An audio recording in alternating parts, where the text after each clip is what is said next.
Can you start show, Dave? Oh, are we live? It's not come up on the air at the top. You Was it must have not? done something different. Yeah, it's not come up on the air Oh, at the shit. top. Never mind. Anyway, let's start. Ready? Yeah. Hello and welcome to the Computer Game Show. My name's David Turner. I'm here with Matt Murray, Hello. James Farley, Hello. and Sean Bell has just told us that he uses a browser called Florp. So And we're not even joking.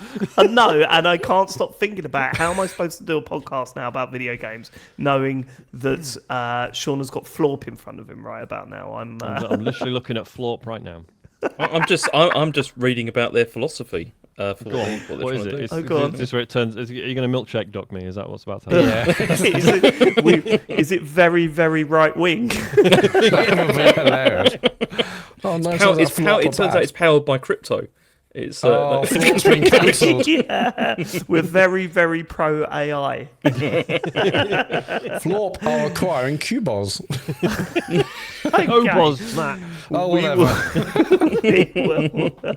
we will start the show by thanking our Patreon producers this month. They are Aaron Patrick, the QuickBooks chap, Simon Nelson, Moomin Biscuit, Trans Rights to Human Rights, Dave Ernsberger, Colin Brown, Gasman, Rocketman76, Smooth Monkey, John Tempelli, Jackie Sniper, Sam Higton, Thomas, Tom S, Stan, Philip with an F, Cutty, Steve Lee, Jack Oven, Grey Dragon Claw, Colin the Carwanker Smith, Lee Keybottom, My Dog Skip, Dean, Evil Mammal, Don Whiskerando, M3 for Life, Sir Resnar of the Savage North.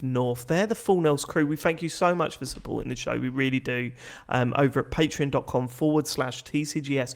If you like what we do, we don't take advertising money. We Anymore. we don't anymore. After We that don't- one time. We're not backed by a company or anything like that. Yet. So you keep us alive, keep us going, because if you don't, we'll fucking stop.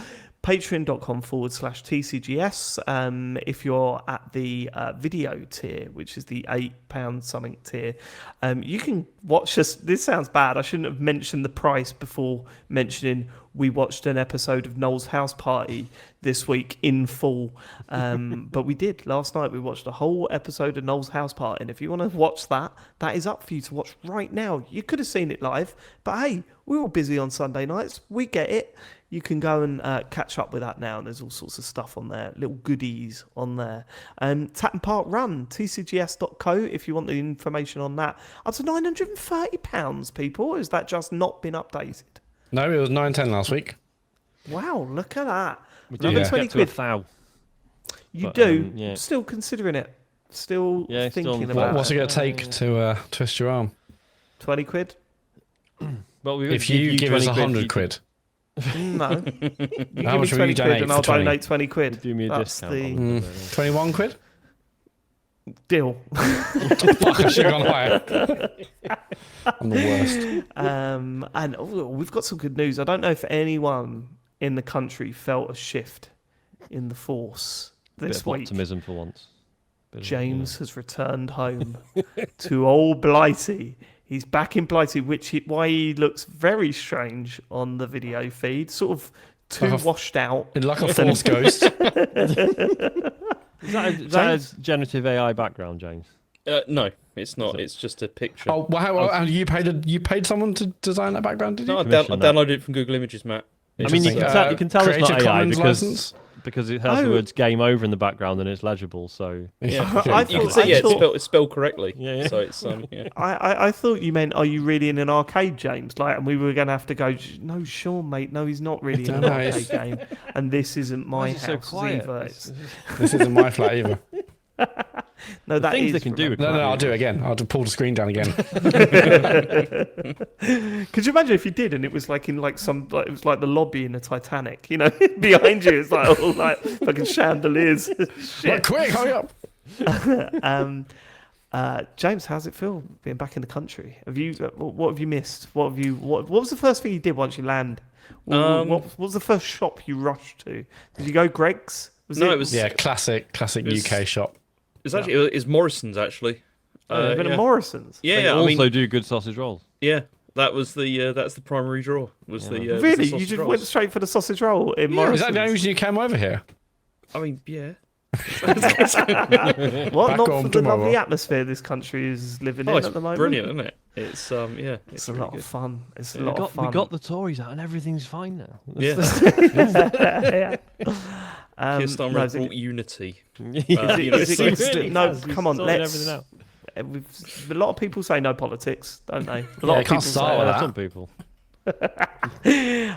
No, is it good to be back, James? It's good, yeah. It's yeah. I mean, I had when was it? It was on it was actually, yeah, Sunday morning. First thing I did, straight down to CEX. Because yeah, Why? Naturally. well, because I had just tons of stuff. Yeah, Like, because you missed the over- boys. You're like, I'm back, boys. High fiving. Our boys back.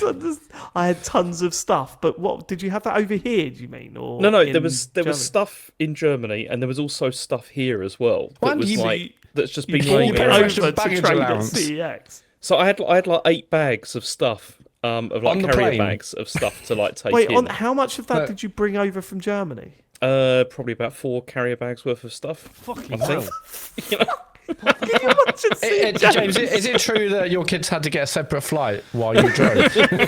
There's no room in the So car. I I drove love to over think here, which But was the which was extra fine. baggage allowance that you paid for it far outweighs what you got from CEX. No, it was annoying because I had to. I mean, because I drove back, like you know, and so yeah, I had to like. There was an extra suitcase to put all the stuff in, you know, to bring back. And it's like- Sneaking stuff across borders. Yeah. I was going to say, yeah, did customs not have anything to say about it? Yeah, No, you have a but they field don't day. no, you don't What care. I like the thing, I like the thought of like Asher had to sit next to a big pile of like crappy games, and he went with him to CEX and saw us. They scanned him, and went, "That's probably worth a penny, mate. That's 2p." And he's like uncomfortable the whole way for the total cost of £3.70 on James's CEX account. Yeah, I mean, like, when customs checked the bags and saw like 60 copies of Dead or Alive Beach Volleyball, like, were they like, okay, we're not asking questions. None of them open. No, of course not. Yeah, wipe clean. I mean, dry. They're clean. They're open. They're clean. James. Go on. What did you go to CEX for? What's the story behind that? So the stuff I wanted to get rid of, I had the PSVR, like the original model of that. You know, for the not the original, but I had the version 2. But I wanted to get rid of that because it's like I'm never going to use that again. Yeah, so I yeah, thought I can get rid of that. And it's been just in our basement, like in the building that we live in. It's like we've got like Perfect this condition. we got like this cellar because everyone has a cellar, obviously. And it's like I Obviously. mean our cellar is like worse For the wine. Yeah, very good. And it's I mean our cellar is just like it's a That's total what you put in mess. cellars, James. You put wine. They're called wine cellars. I mean, Yep. yeah, cellar, like you put in like wine or concrete or you know, whatever Or you you've got put to- PSVR units. Yeah. Wine or concrete. Concrete. The two You know, if you've got- things if that you've got you some- keep you in know, mind. if you've got some, it's a great leftover vintage. concrete. This is 2022 vintage concrete. That's a £90 block, that is. A wonderful year for wine. Go on, James. Yeah. So yeah, so I in the cellar there's just like a whole bunch of stuff which is just like we don't want this in the house, Oh, yeah. but you know it's like it's What else is down there? And so yeah, we put the PSVR and in there, and so I took that in, and I took that in with all the stuff, all the cables, the whole thing. That didn't get accepted. that's Because gonna hurt. On what grounds? they said it was like Too many of them, baby. part. Well, this is the thing. Part of the problem with it is, you know, like at the back, it's got like the headband thing. Yeah. That had perished slightly.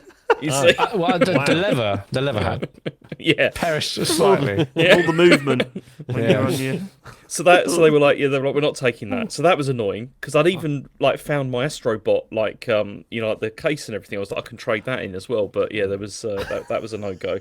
So I didn't get anywhere with that. Asher wanted to trade in his Switch as well. You know, now he's got like a Switch 2, but they wouldn't accept that either because the you know, on the Joy-Cons, the top of the Joy-Cons was like Because slightly... this is the 14th one you bought here this week, James. You've got your own cabinet in CEX now. The Farley collection. Yeah. So yeah, they wouldn't accept that because yeah, they were like there was some like hairline cracks on the top of the Joy-Cons, and so I mean, which was annoying. They But wouldn't surely take this those. is why they have different Yeah, like grades for a second grade Yeah, Z. no, but they can't be fucking broken. Yeah, Like, they were they've like- still got to sell them. Yeah, they weren't taking that. I also had some spare Joy-Cons they wouldn't take for the same reason because they were just Bloody like, hell! yeah, I've never these are, like, heard anyone go slightly to cracked. CX and take home more than they came with. Yeah, it was quite annoying. But I mean, I managed to get rid of some stuff. I got rid of my Switch, like my Switch OLED. That's Okay. gone now. How much you get for that? Like, let me guess, £95. No, I got £70 for that. Oh, and That the reason is- was sell it to someone. it was this, and it was. Do you know why though? It was they gave me less for it because on the Covered in shit. on the sticks. all the cum on it. Yeah, all the semen. Why Just do you have to bring that up all the time, David? because Why you did is it it once, James. always How are we that? going to forget? It's like, why do you have to it bring is that up? statistically James- really likely. We have to. If you come on your Switch, we're not going to forget it. Matt, How do I'm you not the expect us one. not to bring it up every time? Matt, I'm not the one with all the hentai games. I mean, we've seen Yes, you you are, are, James. because you've you given them actually in. are, mate. You actually are. I'm not. I did mine for a funny, barely funny blue sky post. Yeah, so 70 quid for that. I had an Elgato HD 60, which was the one I got before the one I actually use. Because Just to let you know, no streams coming this week from James Farley. I'd rather have the 30 quid. that was not even 30 quid, 23 quid for that. Jesus. That was, They're worth about 100, aren't they? Those things. No, but no, this is a really old not one. the old one, yeah. Yeah, it's really old. Technology's moved on, David. Yeah. I got a Switch, so a Pro controller for the Switch. Have a guess He's, at how looking much to, for he's that. got it all written down. He's got a list. I haven't got got the a receipt yet. Go on. What? How much? What, the Pro controller for the Switch? Probably 15 quid. 16. You were very close. Yeah. Yes. Right, okay. There was an old iPad Mini that was Rachel's. That was the top item. 98 quid for that, which is not It's the bad. top item. Yeah. Okay. But again, it was old. It's really very old. Thank you. But then also some games. I got. Do you want to know how much 1-2 Switch is worth? Oh come on, yeah. Let's do closest. Let's play a game. Fuck it. There's not much news this week, is there? Let's play a game. 1-2 Come on, Switch. Let the games begin. 1-2 Switch. I'll say 7. What? Trade-in or cash? Cash. 4. Oh, I love it if this is a credit note. Oh, damn. I was hoping that for the case. Do you know what annoys me? If it's 4 quid, I would have paid you 5 quid to have that, so the boys could have had that. But go on, 4 quid. I reckon it's like 2 quid. David's closest, 5 quid. Ah, Come on. It was 5 quid. Annoyed you sold How it. That about was- Mario Party Superstars? I can't Mario remember which Party one that is. I Superstars. don't know how old that is. I'm going to Oh, say it's for- the one. for No, so it's Switch. after Super Mario Party. Do you remember when they Right. just released all those games? I think it was a Yes. lower budget game anyway. So I'm going to go with £8. Yeah, I'll say like 6. It's- I'll no, go it'd be more. 12. Yeah, I think James Sean's got to be closest. He's closest because it's 18. Whoa. Wow, okay, all right. big well, bucks. in the Yeah, money. blimey. In the 18 for money. that. Then also goes to Super uh, Mario Nando's. Party was the next one. Right, which okay, was- so that's got to be 20. 22. I'll say. 23? That was 14. Ah, Oh, that was that's less. the better of the two games, Yeah. though, isn't it? I think. Okay. We're nearly done. Okay, so Yeah. Lego Star Wars: The Skywalker Saga. Oh, That'd be really popular, so really cheap, I reckon. So well, we're gonna not put only loads of that, I copies in. think it's on Game Pass or it's been on something like that. And So, it, well, like, yeah, because it went cheap in a lot of places anyway, didn't it? Even brand new. yeah. So I'm going to I start bidding at don't. I reckon 9. though 10. I reckon 10. I'm gonna go 8. Matt? I said 9. Yeah, You 9. said 9. Okay, Dave, you were spot on. 10. Yeah. Oh, Damn. I'm good Good at for this that. game. Yeah. Hang around in CX too much. Oh, yeah. Mario and Rabbids Sparks of Hope. Just £7. £7. I'll say 10. 6. You're really close. Like David, yeah, it's like 8 quid. 8 quid for this. I love that. You're really close, David and Sean. Let's get on to the next game. Okay, You're really last good one. at this, David and Sean. The I last said one. 10. What was the answer? 8. Yeah, yeah, Six. it was 8 quid for that. Last one, FIFA 21. FIFA 21. So, Yeah. for what platform? This is for Switch. This was Asher Legacy Paul's, edition. not me. Which one? This That- has got to be like that pushes it up a 50p, little surely. bit. No, I reckon £3. You reckon? I'll say 6. What are you waiting for, James? No, I didn't hear. I Chris didn't hear Sean Tarrant. say it. Yeah, it's at 50p. Said 50p. 50p. 4 quid. Ooh. Yeah, 4 quid. Hey, for that. see, I was only a pound. I'm fucking good at this game. I'm Yeah. good at this game. Go on. How much does your total take? So my total was actually £326. Damn. Yeah, which not was bad. quite good. Yeah. Did you then go and get the money washed instantly just to make sure? No, I went and immediately just put it in the bank. So that was just, All right, fucking Show off. Scrooge McDuck over here. the birds, tuppence a bag. I dived into my toffers. But no, I was Jane and Michael Banks. You're the Jane and Michael Banks that didn't have Mary Poppins in your life, aren't you? That's what it is. You've grown up to be. You've grown up to be. I just fucking hate. I hate cash. Honestly, I just don't like using it. So I just put it in the bank, then I can use contactless wherever. You know, it's easier. The same with Rachel's, yeah. What do you mean? Rachel had a cut of that, didn't she? No, Asha did. Asha had a bit of a cut. Yeah, Did you see it, James? He What got about the very iPad? little. Did out he of that. get He any got, What about the money? iPad? Well, no. Say again? No, no, Yeah, I bought with that. It's like... Whoa! But no. You started about it in Rachel's iPad. Now it's James's iPad, is it? No. Can we need to roll this back? No, we Because don't. what We you do. don't know about this is I recently bought her a new one. So this was to replace that. So Okay. what's wrong with that? No. What's wrong with that? It was What is wrong with that? I bought her a Okay. brand new one recently for schoolwork. Just imagine Listen, James if you giving were his children comfortable- gifts and being like, "This is for you to use until such time as I reclaim it." I will reclaim it whenever I want. Look, Please That- sign the paperwork and check the terms and conditions. that copy of FIFA 21, right? That was bought for Asher as a gift, right? And then he wanted to get rid of it. I didn't keep the cash for that. I gave him £5. Oh, you let him have for that. £4. Yeah, so you're willing to give one of your children £4 and not 98 quid. I think that's what we've learned. Just bought her a new one. Why does she need that? I'm not going to give her cash and a new iPad for it was replacing for it. That's her madness. birthday, but it has still come out of Daddy's fund. Right. Okay. Let's get to feedback from last week's show. hang on. James, thanks Can for that. I- No, I appreciate that. Can I just address what Ben is saying in the chat? Because it's annoyed me a little bit. He's like, Feedback. Go on. actually, he's like, new iPad for schoolwork. What schoolwork needs that? She does a lot of artistic work. That's what she does, and she uses the pen. She draws all that kind of stuff. So stop having a go, Yeah. all right? Stop If you having could a go. think- like, seriously, if you could think of a cheaper way of drawing stuff with some sort of pen, She Ben, works. then she let works us know in the with, chat. Then let us know in the fucking chat, other mate, stuff because as I well. can't think of a Yeah, single it one. sends feedback about that. Is there even a way? I don't think there is. Some sort of other pad and a pen. It's Look, mad, isn't it? why don't you all just Before fuck iPads, off, there were no such all right? thing as pictures. There's no drawings, there's no illustrations. It's like, how does it even get created? Why don't you all just fuck off? All right, just move on. Let's get to feedback. Let's what's happened? Hopefully, someone good has emailed in about last week's show. Oh, Tiny Tim has a message. Okay.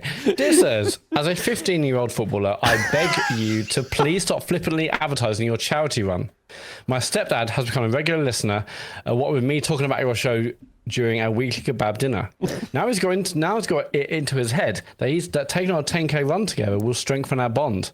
Plus he thinks if Mr. Murray and Mr. Bell can do it, he's certainly got a chance. I don't mind that or running for a good cause. It's the morning training that does my head in. I already have a demanding evening practice schedule and really need my morning lions. But he bursts into my room at 4:30 a.m. screaming, "Simon says get the fuck up," from that Pharoah Monch song that he always plays in the car. When I drop kick the door shut in his face and head back to bed, he uses a bathroom next to mine and incessantly taps the Terminator 2 theme with his toothbrush at the edge of the sink. So amazing. please, for the fucking sake of a developing footballer, please tell your impressionable listeners, like my stepdad, to be considerate of others when signing up for charity runs. Tiny Tim, That are bit you, about the Terminator 2 thing. you should be in an academy by now, right? You should be coming on to actually start pushing At into 15, yeah, you're about 7 years Yeah. late. We should have I signed the do, contract by now. I do worry that soon enough we're going to get Tiny Tim. Dear sirs, as a 21-year-old finance junior, that's really going to make me sad. We're all rooting for you, Tiny Tim. Sign for a decent club. Next bit of feedback. Lauren Ipsum. Hey folks, feedback from the show. I previously had a grumble about chat being a little bit spoilery, and I wanted to follow up saying how well spoilers were handled in last week's show. Telling people we go talk around something that could be a spoiler was great. Also, on the note of Tony Hawk's 3 and 4 chat, just like Sean, I also played a lot of Skate and really got on with the controls, and initially found the controls to Tony Hawk a little awkward until nostalgia kicked in and I got right back into it. I also think that while not all the old music is there, it feels like the sort of music used fits in with the memories I had when I last played. I got into quite a few new bands I'd never heard of because of the Tony Hawk games. It's nice that trend seems to be continuing. Cheers to the pod. Nice. Yeah, no, I don't know where we sit with spoilers. I don't feel like we've changed anything, but if we have and it's worked for you, then all good. We are all learning, Lauren. We are all learning. Yes, we are. That's a bit of feedback. Joshua Garrity, hey there. Regarding the conversation about defining the difference between procedural generation versus generative AI, here's a useful metaphor from a game dev that game dev gave me. Procedural generation is like drawing from a deck of cards. Every time the player draws, they get a very different experience, but every card in that deck is specifically authored. Generative AI is if you took the deck of If you took every deck of cards in existence without telling their creators, mulched them and used a mulch to sculpt a paper mache deck of cards with features of every deck you took. Basically, both these processes may feel random to the end user, but only one of them has a specific vision holder and author. Do you know what? I think that's a really good explanation. I'm quite pleased with that. I think it's not quite accurate. Sorry, Really, though? Okay. Ladies and gentlemen, we are ready for a James versus Sean fight. These are my favourite fights because they don't happen often enough, and they've got to happen more. So James versus Sean, let's go. Come on, who's going first? The description of procedural generation is like drawing from a deck of cards. That's not. I know that doesn't seem right to me because surely it's more that the developers have built an engine that generates a deck of cards. Do you know what I mean? Yeah, but from prompts or from codes. So it's yeah. If a deck of cards being everything, every possible. But the developers didn't author every single card in that deck. But if they gave it prompts or they coded it, surely that's Matt, Yeah, this but is a James versus Sean, Sorry, not a Matt versus Sean. Okay. That's like- not as good.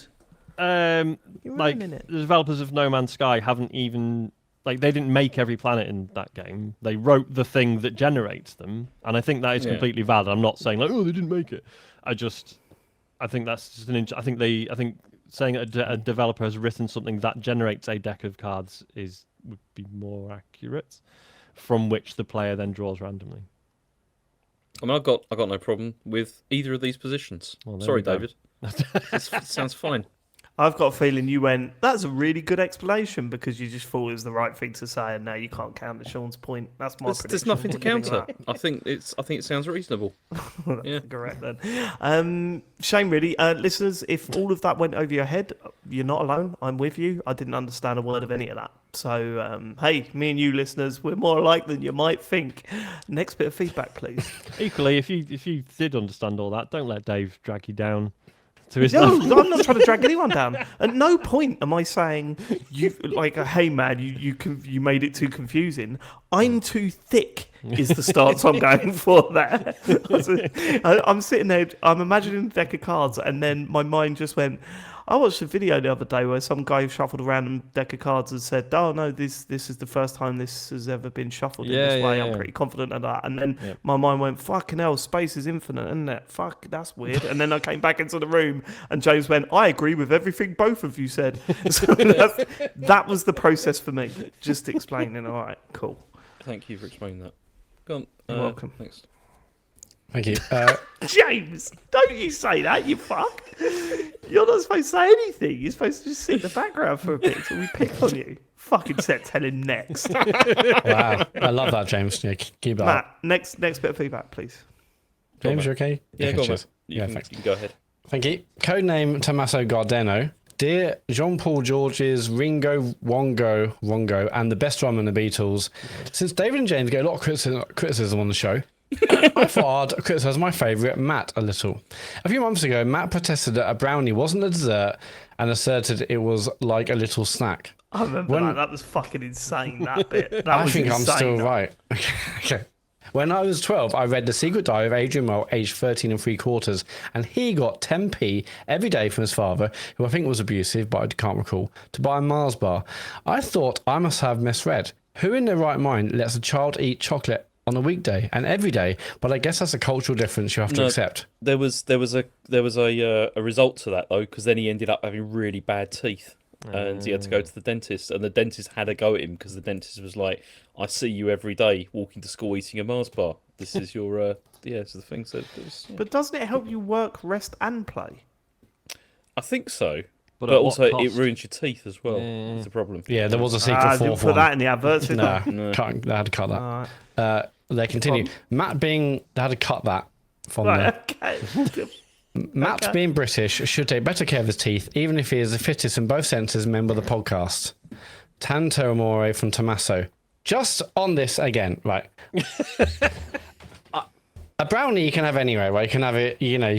Oh, sorry. I thought you were going to address you being called the fittest again. Yeah, but no, no, that's it's fine. Let's skip over that. not true in Hey, both. no need to question that, baby. Let's get straight just- to the Mars bar thing. Go on. Fact, isn't it? Yeah, I mean, like, I don't think brownie is now being accepted as a dessert, but it's more of a snack. It's not. That's like a biscuit. A biscuit isn't a dessert, but if you have a biscuit of ice cream, then it's a dessert suddenly. You said the brownie wasn't a dessert, and it is clearly a dessert. It's a dessert now because people turn into one in a restaurants or whatever. Shit, are but we losing you? Are you gonna? Are you harking back to the good old days? Is this where we're going with you, Matt? of which one? Was Britain better in the 80s? Is this where we're Look, going now? I'm just saying, the only desserts really like jam roly poly, trifle. Viennetta.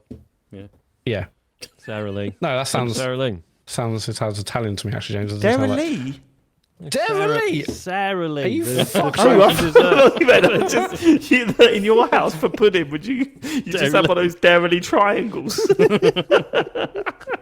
on a plate? Bit sugar on it. Be all right. That was the start of my Fucking cheese candle in addiction. it on you your know. birthday. Oh, right, so what was that your gateway drug? It was. James? It was the start of my addiction. That was Dairy Lee triangles. It wasn't cheese strings. No. You didn't go that. Like, way. we didn't He's have too- we he's didn't have too cheese old strings for when I was it, growing yeah, up. No, they didn't. in the It was- 40s. It was all about Dairy Lee triangles, you know. And rations from the war. Oh, wow. Fletch. Hi, guys. Just want to say David is the worst and he has managed to ruin the new Marvel Fantastic Four film. I was watching in my local motion picture emporium, and after years of listening to David drop office quotes into the pod, and with the new big bad played by Ralph Finchy Innocent, and whenever he appeared on screen, all I had going through my head was David saying, "Good friend of mine and a bloody good rep." Kind of ruined the tension, so thanks, David, from Fletch. You're very welcome, Fletcher. No, it is all I can think. I was thinking about that guy the other day because I saw him interviewed on the red carpet by Talksport, and he's also the voice of Talksport. Yeah. And there he is at the peak of his career so far, playing like, a very important role in a Marvel film, which has been well received, I think. Apparently it's Done good. really well. Yeah, imagine that. Yeah. So this is huge for him, and he was being asked. So you're the voice of Talksport. Can you say some things in your Talksport voice? And I Yeah. just thought he must think, fuck that. But equally, if I was there, I'd be going Finchy as he walked out. So I'm just as bad. I'm just as bad. But yeah, no, I need to go and see that. The other good bit of was it Fantastic Four content that I've seen recently is someone playing Fortnite and saying, Yes. "Hey, have you seen my Fantastic Foreskin?" And it made me laugh. It made me laugh, Sean. It's But not people- going to but laugh like- at but- you three. You're more grown up. That's Sure. not a joke in a lot of cases, is it? Like a lot of there was an official like it wasn't a press release, but there were assets that were like Fantastic Four skins. So, yeah, they just didn't think that through. Oh, you laugh when he says it, James. Fuck you. It's like it's the way I just tell like 'em. another. It's the- You've not got He you've not got Nintendo written on you. It's like a repeat of the fucking I mean, camera. honestly, Sean's delivery was better. It was. Wow. Hurtful. Really going into Hurtful, David tonight, aren't James. you? Any more feedback? No, that is it. Go to tcgs.co/dear TCGS. Leave your feedback. Well, I guess we better pan over to that prick James Farley then to tell us the fucking news. What a wanker. Let's go. It's not very nice. Well, you weren't very nice to me, mate. But you don't have to be a cunt about it, David. Oh, Matt's editing. No, Matt's got to And edit that that. shows a disrespect to Matt. It does. Thanks. In fact, James, why don't you edit this week? We all know what happened last time that happened. Because we want the show to go out. Anyway, so first news story is about Steam and itch.io as well, and it's quite a complicated story resulting in a lot of content that's from adult games that have been removed from the online stores. Now, I've read numerous sources about this with different sort of angles that they're looking at, but as far as I can gather, it says this was like a week after Steam had introduced a new set of guidelines that were banning previously permitted explicit content on its platform. And the issue began earlier this year when there was a game called No Mercy, which promised that players could become every woman's worst nightmare and featured content including sexual violence and incest, and it was briefly published on Steam and Itch. And then Itch banned the title, but then it remained on Steam. But I think it's gone now. I think it's been, but that's because the actual the developers removed it themselves as well, and they made like a statement saying that there's misunderstanding and all this kind of stuff, which it really wasn't. I was going to say, and misunderstanding. Sorry. No, they tried to say that it was like, oh, people are just saying stuff. They haven't played it. They don't understand what it's all about. They haven't heard the whole story. Yeah, there's a that's twist. basically what they were saying. So anyway, so Itch has also stated that this is because of pressure from this group that's called Collective Shout, who issued this like open letter to payment processors, demanding that they cease supporting online platforms that host explicit games. And so they've removed all adult games from their search and browse features while they're deciding what they're going to do next. So Collective Shout are this very small but very vocal lobby group from Australia that have been calling for like mandatory internet filters to prevent access to adult content for everyone in Australia. But obviously this has now spread elsewhere. And I mean, apparently, according to The Guardian, they say they routinely focus campaigns on underwear advertising and video games in Australia, like trying to restrict things and whatever. But then also, its director, who's called Melinda Tankard-Rice, said that she and her team has been bombarded with abuse, harassment, rape, and death threats since the launch of this campaign, which is obviously pretty awful. And they've like compiling a report that they're sending to the e-safety commissioner and the police. But by Monday, there was like a change.org petition which has called for payment processors to stop. This is the quote. This is to stop controlling what we can watch, read, or play.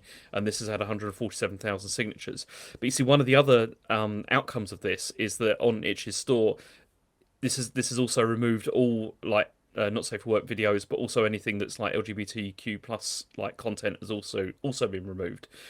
And so, I mean, Itch, this is the quote from Itch. They said, "We are currently conducting a comprehensive audit of content to ensure that we can meet the requirements of our payment processors. Pages will remain de-indexed as we complete our review. Once this review is complete, we will introduce new compliance measures. For not safe for work pages, this will include a new step where creators must confirm that their content is allowable under the policies of the respective payment processors linked to their account." And so the company has also confirmed that there will be an unknown number of games that will be removed from the platform completely and will not be coming back as part of the changes. But now I guess everyone just have to wait and see what's going to come back and what is not going to come back. Yeah. Did I get anything wrong there, Sean, or was that everything? No. It's, as you say, it is in many ways a tricky one because, in all honesty, I've said before, Steam just is barely moderated, at all. You have to contact Steam and be like, "Hey, I found something that is literally illegal on Steam," and that's my understanding is that's basically the only time they will act, right? So Steam does have a moderation problem. Itch, I can't really comment on. I gather it's run by about 10 people. The administrative burden this will have placed on them, I imagine, is just absolutely horrific. So I can't even imagine what they're going through. But yeah, to me, it's gross that one particular advocacy group can force payment processors to really just like that fucking is cut that out is a massive wild amount of swathes power, isn't it? Yeah. So yeah, I think it's grim. I mean, and I say Steam's bad. The eShop is not brilliant either. And considering that's fucking Nintendo, who are normally really hot on this stuff. I do think there are issues there that need resolving. I don't think this is the way to solve them. I believe there's now a massive sort of counter campaign. Everyone's phoning like Visa and stuff now. Just hopefully politely registering their displeasure at what is going on. Yeah, I mean, that's not happening, is it? Yeah, it's fucking mad, and I just, like I say, just feel sorry for, like, because this affects so many creators, many of whom made games that, yeah, like, might have even just the slightest, like, not safe for work themes in their games, and yeah, and they've all been hit by this. It's fucking wild. Mm-hmm. And it's interesting because we've had that, and then we also, I mean, the next story is about it's Microsoft have started rolling out their Xbox age verification in the UK because obviously now we're going through this in the UK whereby services are having to be like gated behind these like online age checks, and Microsoft's complying with this. I didn't know about. I didn't know that. You didn't know about that, Dave? What do you mean? Obviously, no. You haven't visited a website that's required you to verify your age recently? Oh, I never would.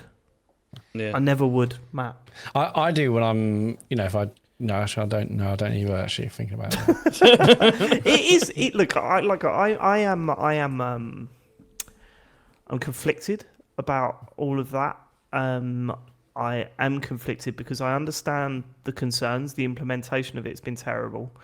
This is to do with age verification to get on certain adult websites and other things. And not even adult websites. Yeah, it's obviously some other websites get wrapped up into it, maybe unfairly or whatever. There's all sorts of like, but I as a dad and as someone that has seen some of the stuff that's gone on the internet that has clearly had a negative effect on society. It's clearly had a negative effect on specifically young boys growing up and being targeted at by some terrible groups of people and some terrible ideologies. I think, there is part of me that goes, no, I'm all for certain aspects being restricted and certain, but there's got to be a better way of doing it. There has to be a better way of doing it because the current system is kind of scary. You're giving personal details or in some instances photos of yourself to a third-party website and entrusting them with your data, which we do all the time. We do every day, no matter what we're doing. Like, that shit goes on. This seems a little bit more real and a little bit more, there are some people that want to access adult content and they don't want people to know that access adult content. And is that a potential way of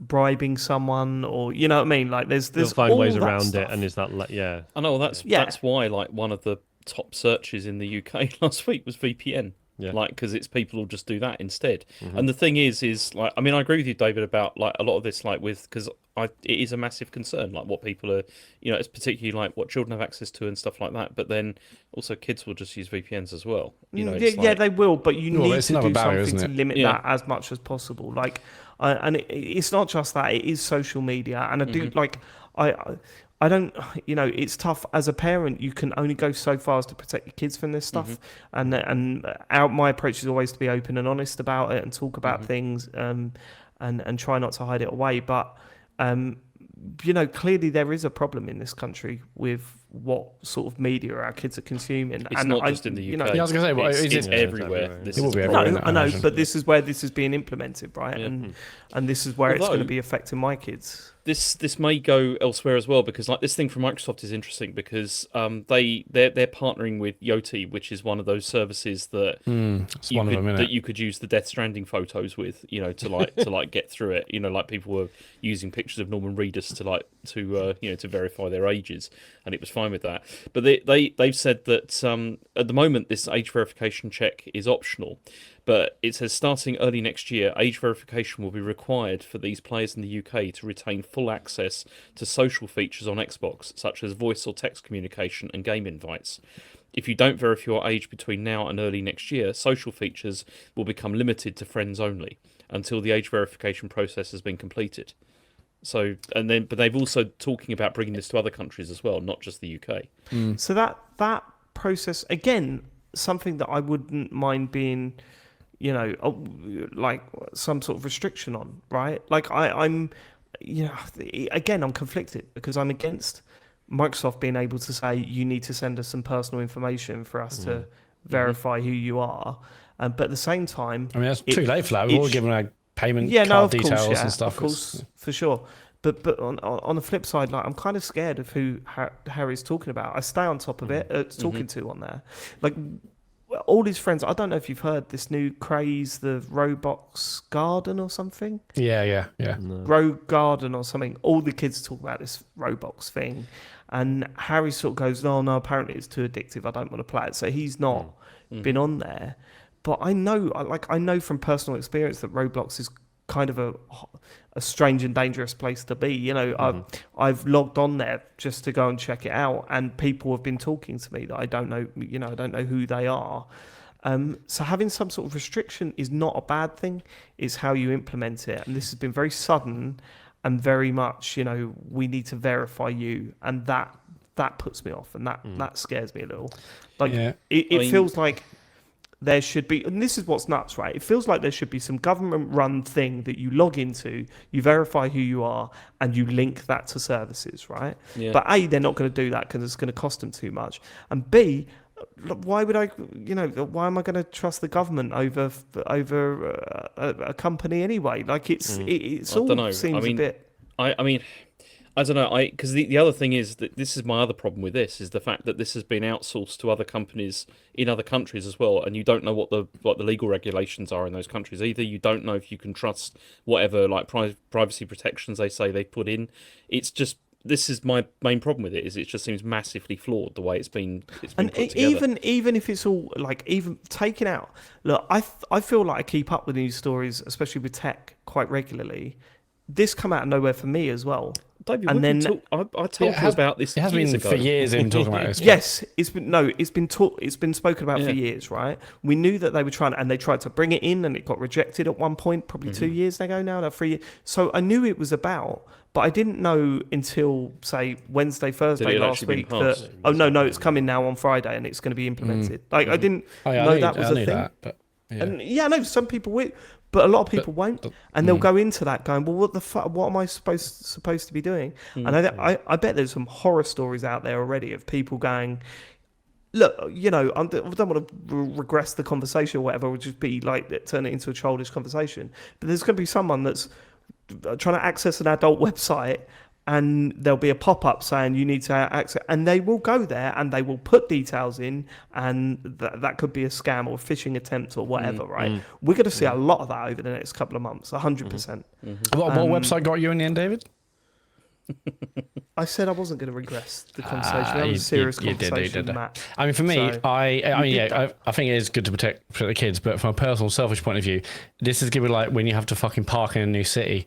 It's like, so there's issues Park Mobile, Pay by Phone, York Parks. Like, how many apps am I going to have on my phone to verify my age for all different websites I like to visit? You know what I mean? Yeah. Livid. Okay. Should we move on to the next story? Can I just suggest that anyone listening to this bit go and watch Matt's face during that bit that he just said, because it was worth it. Like, go and watch it on our YouTube channel, because that was. Don't do that. Okay. So Microsoft have reversed their plans to charge $80 for the Outer Worlds 2. It's now going to cost $70. Instead. So this is what they had to say. They said, we're focused... I don't want to read this. Obviously, it's a good decision for the consumer and everything, but the statement in inverted commas fucking pissed me off. I mean, the statement from Microsoft is just the usual corporate... Go on, I want to hear it. Go on. We're focused on bringing players incredible worlds to explore, and we'll keep our full-price holiday releases, including the Outer Worlds 2, at $69.99, in line with current market conditions. And then you've got Obsidian, who also put out a thing on... I mean, how else would you rephrase that, James? I probably would have just said... I don't think I'd have said that. I would have just said something like, you know, we're going to put it out for $69.99. Why do you have to say all this? The game is we're going to put it out for $69. Yeah, that is fair, actually. You're right. In another universe, someone's saying, CEO James Farley says, we're going to put the game out. And do you know what? I think he nailed it, to be fair. I think that's really... It got to the point. If anything, everyone knows... I trust this company now. More so. Everyone knows now it's coming out for $69.99, and that's all that matters. It's fine. Do you want to So hear? James Farley, CEO of Microsoft, Well, I wouldn't have fired 9,000 people. during his TED talk. Do you want to hear? But Obsidian's one, they also put out a thing as well, which they tried to do. This is one that annoyed me. Yeah, so this they is said, more annoying. We have received your SOS via Skip Drone about the pricing. As an organisation devoted to making sure that corporations do not go unfettered, we at the Earth Directorate have worked with Redacted to revise the price of The Outer Worlds 2. While this will not bring peace to the galaxy or even your local colony, we assure you all that we are here to fight for all colonies in every way that we can. So there you go. Right. So what? But basically, Microsoft thought they couldn't get away with it. Yeah. I think that's pretty much what's happened there. And Or maybe is this them hedging their bets about? Are they worried about the quality of Outer Worlds too, or? they're also it's not clear either whether this is going to be for like all future first party games or if this is just a one off, or there's not been like a complete U-turn on the fact they were going to start charging. Yeah, like I love Obsidian as a studio. However, their games often do come out a little bit broken. And I think I think it's fair to say this might it's probably going to be good, right? But I don't think it's the game to be like, oh yeah, this is one of the more expensive ones now. I don't know. Yeah, I think a game like a GTA or like a Last of Us, there's slightly more justification. But, and which again isn't even necessarily a comment on quality or fun or value or anything really. It's just this will have bugs in it when it comes out, and and that stuff will sting a lot harder when you've paid extra for it. This also feels to me a bit like maybe they're Microsoft looking for a bit of a win after weeks of terrible headlines. They're good guys, actually. Yeah, we're actually making it what did they do cheaper last for week? you I to don't be a remember. gamer. Yeah. We're Don't great. look it up. Don't look it up. All right. Yeah. All right. Next story is that the Switch 2 has become the fastest-selling video game hardware device in US history. It's surpassed the PS4. So they sold 1.6 million Switch 2 units during the launch month, and the previous record holder was the PS4 with 1.1 million units. And apparently, 82% of US Switch 2 owners bought it with Mario Kart World. 1 in 3 picked up the Pro controller as well, which is a very that's quite quite high number. That's for huge. accessory. Yeah, one in 3. That's Yeah. massive. Good. Well, because there's no games to buy through, I guess. I know that's one of the reasons. I wonder. I mean, it's a great headline for Nintendo. James, you're really breaking up, bud. Yeah, your internet's fucked. No, it's okay now because Bit better now, yeah. Yeah, Okay. better now. Yeah, you broke up for me a second ago. Yeah. Okay. Okay. Right, you ready? Yeah, go on. I wonder, I mean, it's a great headline for Nintendo, but I do wonder how much of this is down to availability rather than... Yeah, but that doesn't change the numbers. Do you know, I've got some quotes here. Yeah, because it changes the numbers massively, no, man. they've still sold that amount. Whether other things were supply constrained or other console companies have done that in the past to make it more exciting to get one, harder to get one to drive up excitement.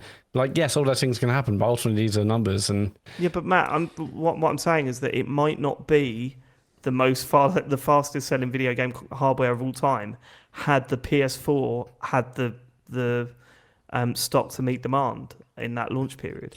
yeah, but then also if Switch 2 had another game, they might have sold even more. There's so many other variables. Ultimately, they've only sold the consoles they got to sell, right? I don't know if you follow what I'm saying. I do, yeah. But you're saying if PS4 had more consoles, that might have sold more. But yes. But we never So know. this It is really never a win happened. for logistics. yeah. Yeah, I would say it's a win for logistics. Yeah, but go on, James. Yeah, go on. All was right, that mate, headline? chatting. Because I know, and it's really good because this is pretty much what Matt Piscatella, who's an analyst of this, basically has just said what he did, which is he says here. What the launch sales of Switch 2 primarily tell us is that they made a lot of Switch 2s to sell at launch. Lifetime sales and launch sales of a console often do not correlate, meaning that some consoles with small launches ended up doing incredibly well. Because he gives the example of the PS2, which only sold 400k in its launch month, but then ended up being massive. Right, stop. This is unbearable. Right, okay. And so he pause just that. says, no, we stop, actually stop, dropped from the call for a second, stop. right? This is unbearable. You're going to have to try and sort your internet out? Yeah, I don't know what's going on. Okay. Maybe shall I leave the call and come back and then see if it's hopefully that'll Yeah, see if fix that it. improves. Yeah. Don't know how that would. No. Maybe we should use Florp. Yeah. No. I'll guide him through the installation process. Quick, change It's the quite browser. because you need to sideload it because every computer Yeah. tries to reject Florp. It actually flags it up as a virus if you. Yeah. Okay, I'm back. Can Hello. you hear me? We were saying, could you All right, Arnie. try and download Florp? See if that helps. I thought it was a good idea. I don't know why everyone's laughing. Just go back to what were you saying? The Matt Piscatella. Yeah, start from the Matt Piscatella. Yeah, start from the thing. Matt Piscatella thing. Shall I do it right from the top? Yeah. Yeah, I'll do my bit where I go. Don't have a go, Jay. We're having a conversation about it, mate. I know, but I'm just saying it's like a much better analyst, Matt Piscatella, basically said all the things that you just said. Slacking you off. Yeah. So yeah. I wonder if Matt would turn around and go, no, actually, no, to Matt, or is it just to me? Just, Yeah, unbearable. Oh dear. We've got to do something, James. Maybe turn. He keeps dropping from the call. Oh God. brilliant. Okay. Restart your Florp. I'll have to I'll just have to restart the connection. Either that or it's. Are your parents? Yeah. Is everyone at home When watching was the 4K last time Netflix? when was the last time they rebooted their router? Probably never. So We'll then reboot that router. And Alright, should we stop recording and do a part A? I'd be eager to carry on recording, honestly, and have Okay, multiple alright, parts. we'll carry on recording. All right, I'll be back in a second. Just wait Alright, a I bet. moment, hopefully. Yeah. Sorry, guys. It's okay. It's all right.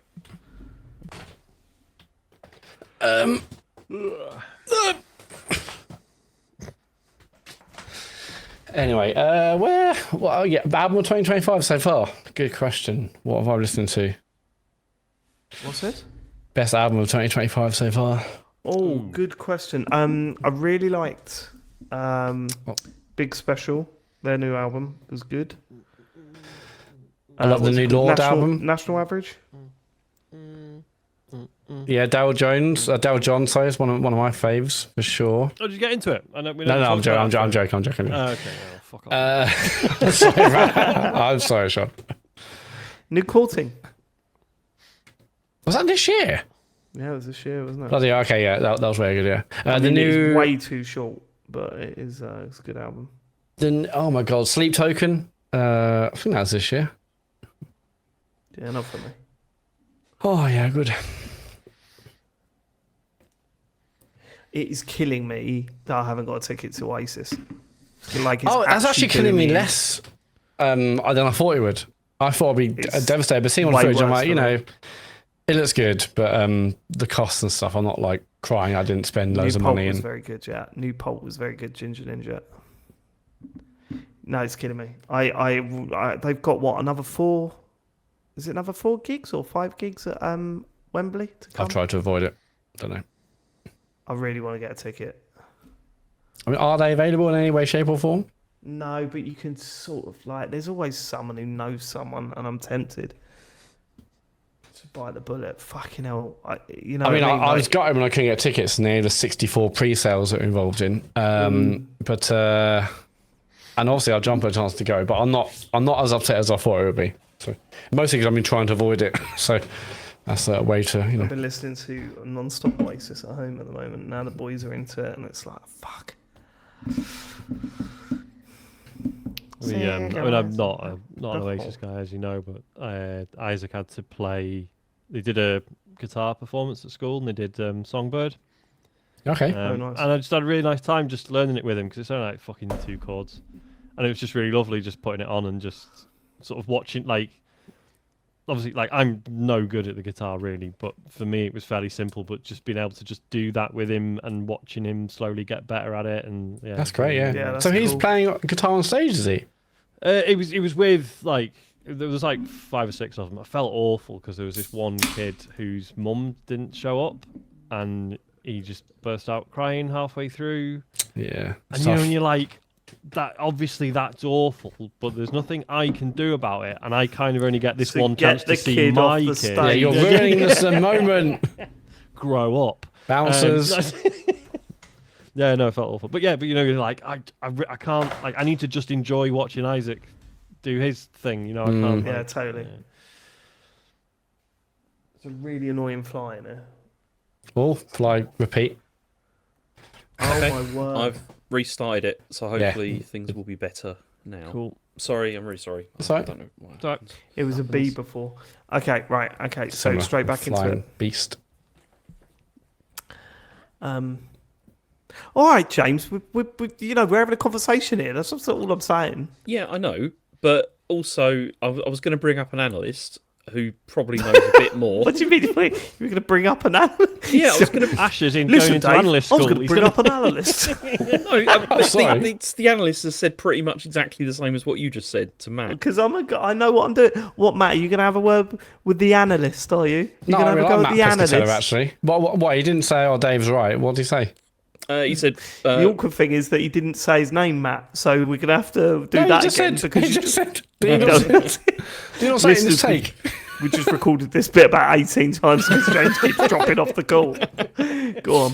So this is Matt Piscatella, and he said, Oh, is it? Yeah. So he says, what the launch of Switch 2 primarily tells us is that they made a lot of Switch 2s to sell at launch. Lifetime sales and launch sales of a console often do not correlate, meaning that some consoles with small launches ending up doing incredibly well. So he gives the example of the PS2, which only sold like 400k in its launch month, but then ended up, you know, obviously being one of the best, well, the best-selling console of all time. And he said, since launch month demand is rarely satiated by available supplies, all we can really get a read on at launch is the confidence of the manufacturer to make so many units available, and the ability of the supply chain to get those units into the market. And then he just said, still, it's a good start. It's a good start for the Switch 2 that it seems to have sold pretty well. Well done, Matt. Yep. Yeah. I mean, it's definitely a good start. No, it is a good start. Yeah. But I do think when you looked at, like, when you saw how available it was, I don't think it's a surprising headline, and it's one that actually, you know, I wouldn't go on to say, yeah, no, it's the biggest selling console of all time because everyone's going nuts for it. And I think it has more to do with the fact that you could get them from shops regularly. Yeah. I mean, when Shop 2 are sending you messages saying, we've restocked, guys, if anyone wants one, that makes you go, yeah, they're readily available. And I genuinely think that is, I genuinely think there was development delays with Mario World and Donkey Kong, and the console's been ready for ages, and it's been, you know, ready to be distributed. Yeah, because I said they've been stockpiling it even before the tower stuff came in, so they had like seemingly, you know, hundreds of thousands, if not millions already ready to go. And that's the nuts thing these days. Like the Mario Kart World version of this came with a code that you put in, and that means that they didn't have to worry about. So they could have shipped that in December, and it didn't make a difference because they didn't have to worry about it until, like it's not like it was a physical copy that people could put in, not update, and see how broken it was. Like they just had to be ready for when the console released. Like honestly, I think they've been producing this thing for a long time now. So yeah. But yeah, it's also done very well in Japan. It's like massively outstripped the original Switch when that came out. And I mean, I guess, but I still don't think this is going to do as well as the original did. I just don't think it is. No, I think you're probably right. It's going to be like a 3DS to DS like thing, I think, where it's still going to do well, but I don't think it's going to be. You know, obviously the Switch? A lot of the big popular ones from Switch were basically Wii U titles that didn't see the audience, so like let's redo it. And then like the Switch did really well out of the Wii U. Yeah, and so Switch 2 won't have that because, you know, Switch has all them games already, unless they just redo the redos, which is not outside the realms of possibility, I guess. But what I would love to know, I mean, it says 80% did the Mario Kart bundle. I would love to know what the attach rate was for Mario Kart outside of that bundle. Like, I mean, it's got to be incredibly high, as that was like the main game to play. I mean, surely also that's just because there were some people that couldn't get the bundle. So Yeah, just, definitely. Yeah, everyone would have. There was a bit more, but you did save money on the side tool. But I'd love to know the overall tax rate. Yeah, I thought the bundle would be harder to get. But it seemed pretty readily available. I do wonder. I think it's more down to mistakes. People ordering the wrong one and just going, Possibly, oh, okay, I'll just buy it then. Or genuinely just not liking Mario Kart. There must be. Yeah, or not into it. There's gotta be a few I'll of them, save right? like 30, 40 Why quid, are you whatever it buying a was. Switch 2? Why are you buying a Switch 2? For welcome I tour. was going to say, I'd love to, of those, whatever it was, 1.4 million, or sorry, 1.6, I'd love to know how many of those played it for a bit and went, it's nice, yeah, it's good. Mario Kart, yeah.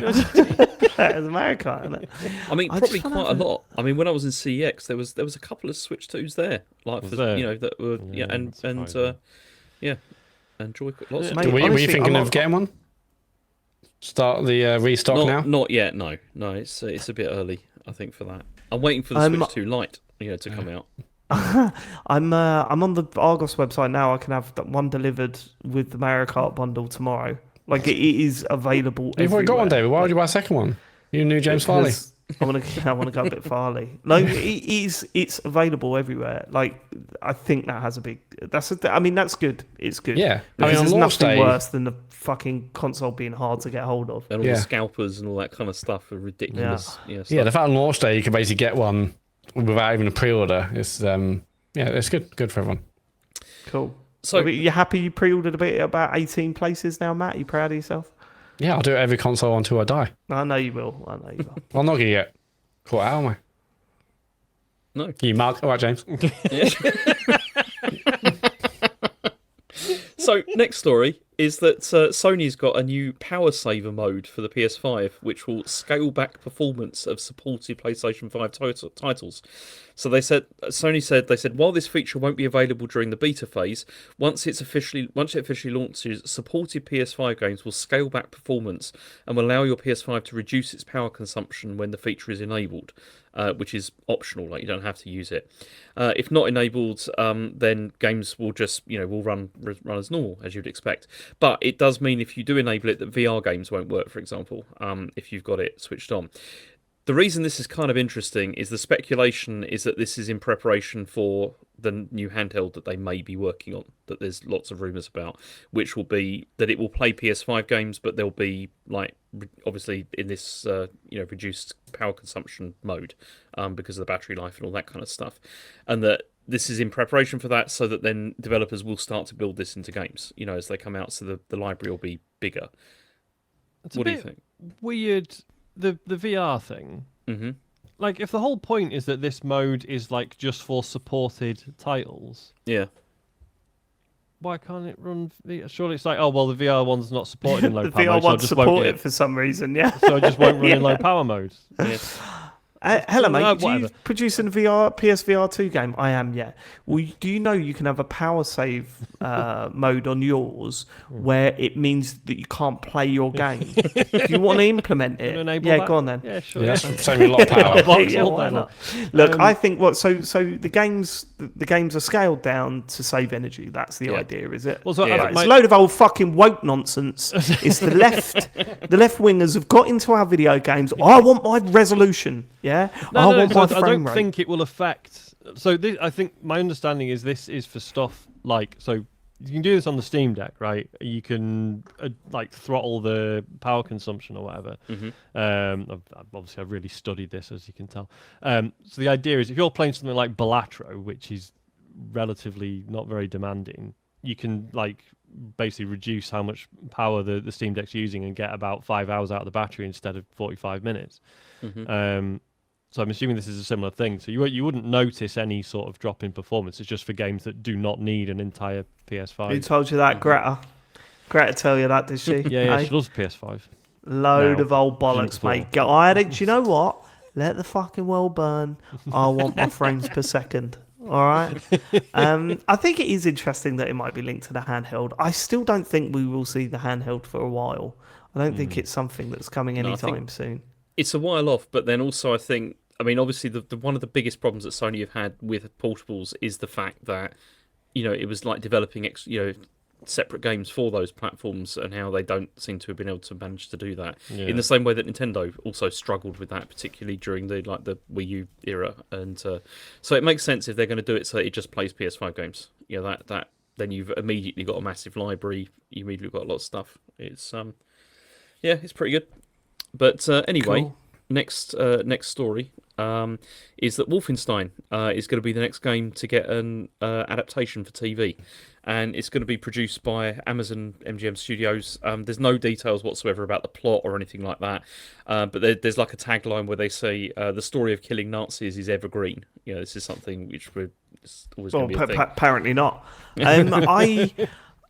I am very excited about this. I think if they get the tone of the recent games right, which I am fully expecting they will do, I think this is I mean, you look at what happened with Fallout. They got that spot on. And if they take what they did with that game and apply it to the world of Wolfenstein, holy shit, we're in for a good time. Those games were so good. Yeah, they really were. Number 'Cause, two. it was only last year I finally played the New Order. Really fucking good. Like, still holds up 100%. I then tried to play Youngblood, which Yeah, Youngblood's not great. I mean, I played that, and the trouble with that is it's the start of the game is a problem, because it has all that leveling up stuff and everything. Once you get past that, it's pretty good. The story's pretty good. It's pretty interesting, but yeah, it doesn't really work terribly well. Ginger Ninja in the chat mentioning Man in a High Castle. I've already done that. I thought that was excellent too. That's a Nazi related story. So yeah, I'd love to see what they do. And that's it. That's pretty much it for the news this week. Cool. Let's get to what you've been playing. And there's been a big development in the world of TCGS, because as reported last week, Sean, you've joined the future of the video game revolution and picked yourself up a PS5. certainly did. Tell me about it. Oh, right. I want to know everything. Firstly, I want to know, when you ordered it, did you have that tightness in your chest where you're like half excitement, half I should not be spending money? Was it that? I mean, a like, little I bit. always love Like, that feeling. As discussed last week, it's kind of a shame to get a new console, you know, under the logic of like, oh, I suppose I'll just have to fucking get one then, rather than like, oh man, this new game's coming out, I can't fucking wait. Like, yeah. So a bit of a weird, sort of muted. I don't know. There was no fanfare, right? Like me setting it up and stuff.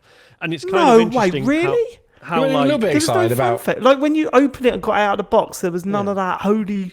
When you held like DS, like your own, not a DS, DualShock. Fucking DualSense. No, they call it. They don't call it now. DualSense thing. Yeah. Oh, yeah. Like, you didn't give a shit about any of that. There was none of that excitement. Not really, no. It's fucking ugly, isn't it? It is. Bless it. It's. Well, maybe I'd feel different when it was in my own house, but no. How much stuff of your TV bench you have to rearrange? Yeah, I think the new ones look cheaper as well than the old ones. Like, Really? because you've got the new design ones. Yeah. because it's all shiny plastic, isn't it? Well, for the most part, it's shiny plastic, isn't it? That bit in the middle is like, yeah, it is. It's kind of. it's It's interesting because I feel like this is mostly going to get used like just for exclusive stuff. Probably, I don't know. Yeah, I mean, yeah, sure. So it's kind of interesting getting a new console and being, you know, obviously it's like, oh, here's where you do all this, here's where you, like, here's how everything works in the interface and do it. I'm just a bit like, yeah, where's the Death Stranding 2 button? Do you know what I mean? That killed me a little bit, because I know how much you're going to love Playroom and Astrobot, and I was like, what have you been playing on it, Sean? And you went Death Stranding. I was like, fuck off. Fuck off. I mean, I will say, yeah, like, and I said this to James and Matt, like, just because I know you're not fussed about Death Stranding, Dave. Loading Death Stranding. You don't have to justify it. You don't have to justify your separate WhatsApp group. They'll be It's fine. doing Game of the Year chat.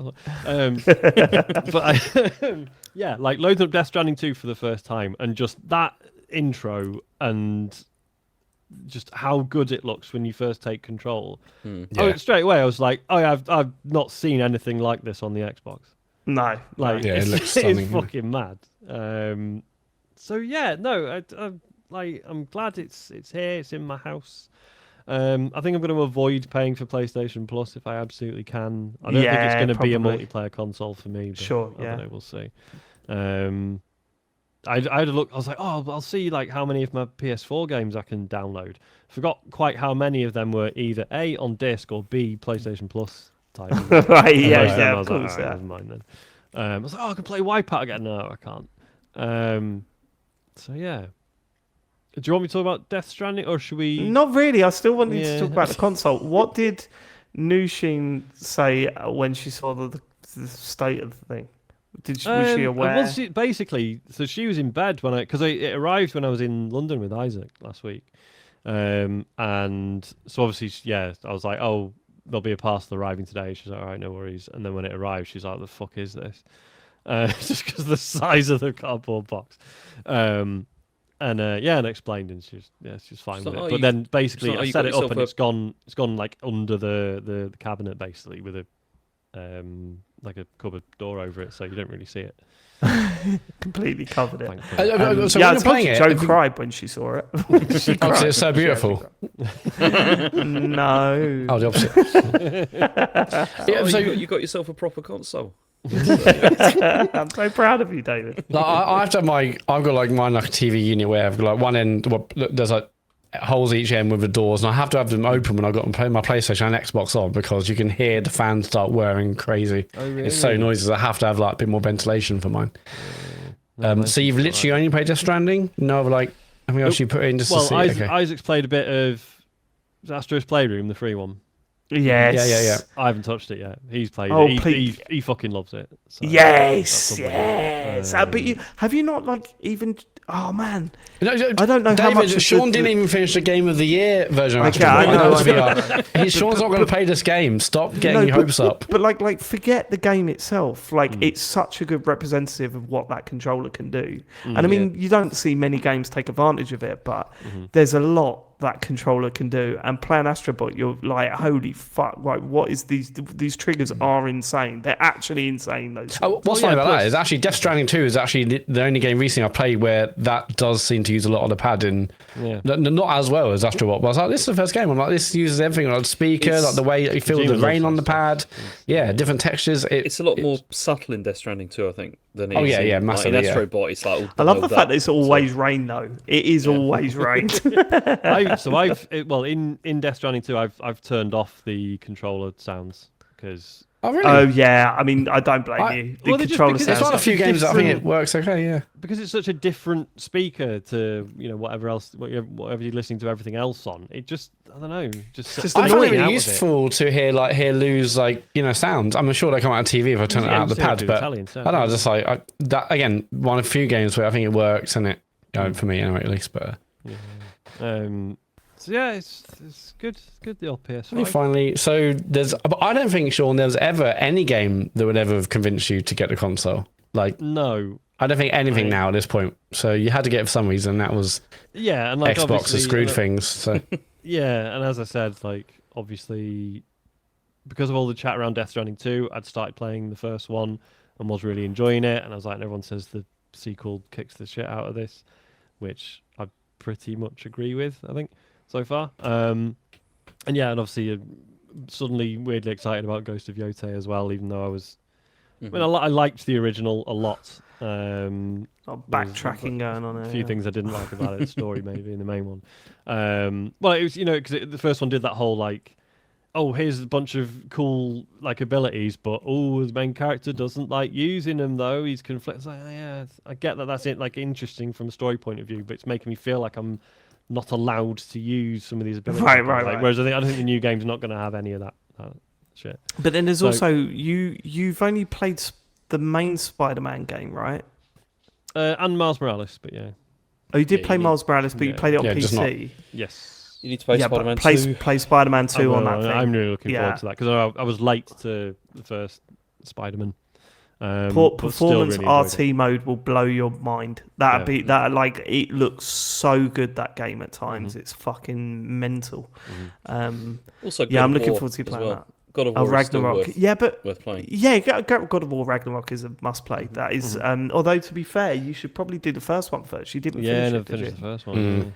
Yeah, which is not a better game, but it is. You need to play that, I think, to appreciate the second one as much. And we're chucking a lot of hours of gameplay at you right now. These are big games; they're not little ones. So yeah, I've been absolutely hooked on Death Stranding 2. Turns out I really like delivering parcels and getting people to turn the Wi-Fi on. It's really extending the coverage and the firmware updates. Yeah, I love that. I'm still in the camp of like Kojima's not a good writer. Like the amount of it's the same problem that I had with the first game or what I played of it was that just massive story events occur. And Norman Reedus is just like, okay. Like there's I don't want to spoil it, but I'm fascinated. Yeah, I've thoughts on that. It might be story spoiler related, so I'm not going to like go further. But yeah. There's a bit in the story where like potentially something really bad is about to happen, and these like completely new enemies appear that are completely unlike anything Norman Reedus has seen in his entire life up to now. And he just goes, "Oh, who are these assholes?" Yeah. He's a cool guy. You're supposed to be terrified right now. He's a cool guy. Nothing phases him. He is. Yeah. But yeah, I'm like I've got to. The locations aren't spoilers, right? The countries that it's set in. I think that was common knowledge before it came out. I mean, you get to the second location within 3 hours really of the start, so it's not. So I've done quite a bit in Australia, and now I'm back in Mexico because I realised that as you level up your connections with different people, they give you more gear. Yeah. So I've been having a nice time just sort of. Oh, you went back? Okay, I never went back. The ghosts are still annoying. I mean, I feel like you can deal with them in more ways now. Because it's as in the BTs. Yes. Yeah. It's like pretty much straight away. It's like here are the grenades you can blow them up with, and the gun you can shoot them with. Or just run away. Run away. I'd still avoid them wherever possible. Yeah. I take them out because I'm. Yeah, I mean, it's often quicker to run to the edge of the tar. They disappear. Brilliant. Keep on my way with my 14,000 deliveries in the back of the truck. Actually, so, got no time for the enemies in this game. I'm fine. Like BTs aside, finding it a weirdly relaxing game. Yeah. Have you done the thing that James recommended, and I did it, and it also improved it? Is when have you got the music player yet? Yes. Yeah, like just having that on with add all tracks to a playlist. It's a great soundtrack anyway, but having that on is like super atmospheric. And then, but don't worry, like the moments where you go to a certain location or landscape and then the camera pulls back, that track still plays. You don't miss out on the kind of more choreographed or curated musical moments. But having that whole playlist on playing, it's just brilliant. Yeah, it made it even more atmospheric, which is hard to believe in some aspects. Really pleasantly surprised. I mean, maybe this is something that happens in the first game. In the first game, I didn't get to do much like human fighting, but playing this, it's like, oh, this is literally Metal Gear Solid. Yeah, like it's you can totally like sneak into areas as well if you want to, and then like do it all by stealth, or you can just not bother, which is my approach. Just go full guns blazing, and it's great. Yeah, it felt very MGS5. Yes. Like you're looking at the camps and stuff. The other thing they took out of this one, which is a brilliant thing they did, because in the first one, didn't you have to like, after you like killed someone or whatever, you had to like dispose of the bodies and stuff as well, because they might. Yeah, because it would be a void out. Yeah. I thought you couldn't actually kill them. I thought all the weapons were non-lethal. No, I think you still could. It was possible. Right. It was possible, and then because it would cause a void out. But whereas now it seems that all of the like any weapons used, they're all non-lethal in the sense of no one actually dies. Yeah. Cool. So how long have you been playing it? How have you just like sunk a million hours into doing the basics, or are you just flying through it? I'm not sure how many hours I've spent on it. I assume I can check. But yeah, it's basically all I've played since Friday night. It can be addictive. Good. It's like, I don't know, you guys have covered most of this already, but like the menus and stuff are way better. I didn't mind them in the first game. It took a bit of getting used to. But just everything just feels a lot slicker in this one. I'm just kind of amazed that like the start of this year, my awareness of Death Stranding 2 was like, oh, they're doing another one of those, all right, whatever. And now I've put like 15 hours into the first game, really liked it. Now gone straight onto the sequel, and I absolutely love it. Yeah, it's mad. The recap is shite though. Is it really bad? Well, it's just like a bit of text. It's not even like a video. And it's like using terms that if you had not played the first game, you wouldn't know what they meant. It's just, really strange. Yeah, I think I watched it. There was an official recap video on the PlayStation YouTube account, but then I just watched someone else on YouTube saying, "Here's the recap," and that's like 15 or 20 minutes. But it's like it ends with like, and then you learn some information, and sorry, the dogs are kicking off. Apologies. I'm dealing with my own issues at the moment as well. Yeah, go on. It's like, and then at the end, Sam, you learned some important information, and you did what you had to do, and then that. It's like, they're very worried about spoilers. Not spoil it, like, but something happened at the end of the game. Yeah, it's like it's teasing you to still play the first game if you haven't already. Really strange. But yeah. Cool. Good game. Have you been playing anything else though, Sean? I've also been playing a bit of Wheel World, which I see is also on your list, Dave. When you say a bit, how much? I must have put in, I don't know, like 90 minutes, 2 hours, something like that. Yeah, I like 2 hours, 2:30, I think. What did you make of it, Dave? Do you want to go sort your dogs I out? should probably go and sort the dogs out. Give me a second. Sorry, this So sorry, Matt. Your edit editing is going to be insane this week. My word. Oh my god, I want to kill this fly so badly. I've never fucking been more pissed off than this, I don't think, in my life. Well, you might have like 5 minutes now to. We might have to turn the camera off though, because Remember when James did it with an electric zapper thing? I wish I had one of them. They're very good. Yeah, they're excellent. I barbaric. still want you to lick one. Oh, to lick one. I saw a video of a guy doing that the other day. What did he die? Regretted it. It was. He regretted it. Well, it wasn't just like an electric shock. What's the worst thing? It was, but it was like quite a big bang. He's just like, I think we should all do it next bonus show. No. Come on. Oh, It'd be like the new milk race. Oh, David, you don't do anything. They've got a new milk race. You did first to 100 zaps. I fucking built this town. Yeah, now you got to drink the milk from the town. That. Now you got to drink the milk that the town gave you, okay? If you want this town to keep running, more milk has to be drunk, okay? I think, okay. You sounded like Rory Sullivan then. Okay. So this is the problem, okay? No, I got that guy. I fucking love that guy. I can listen to him talk all day.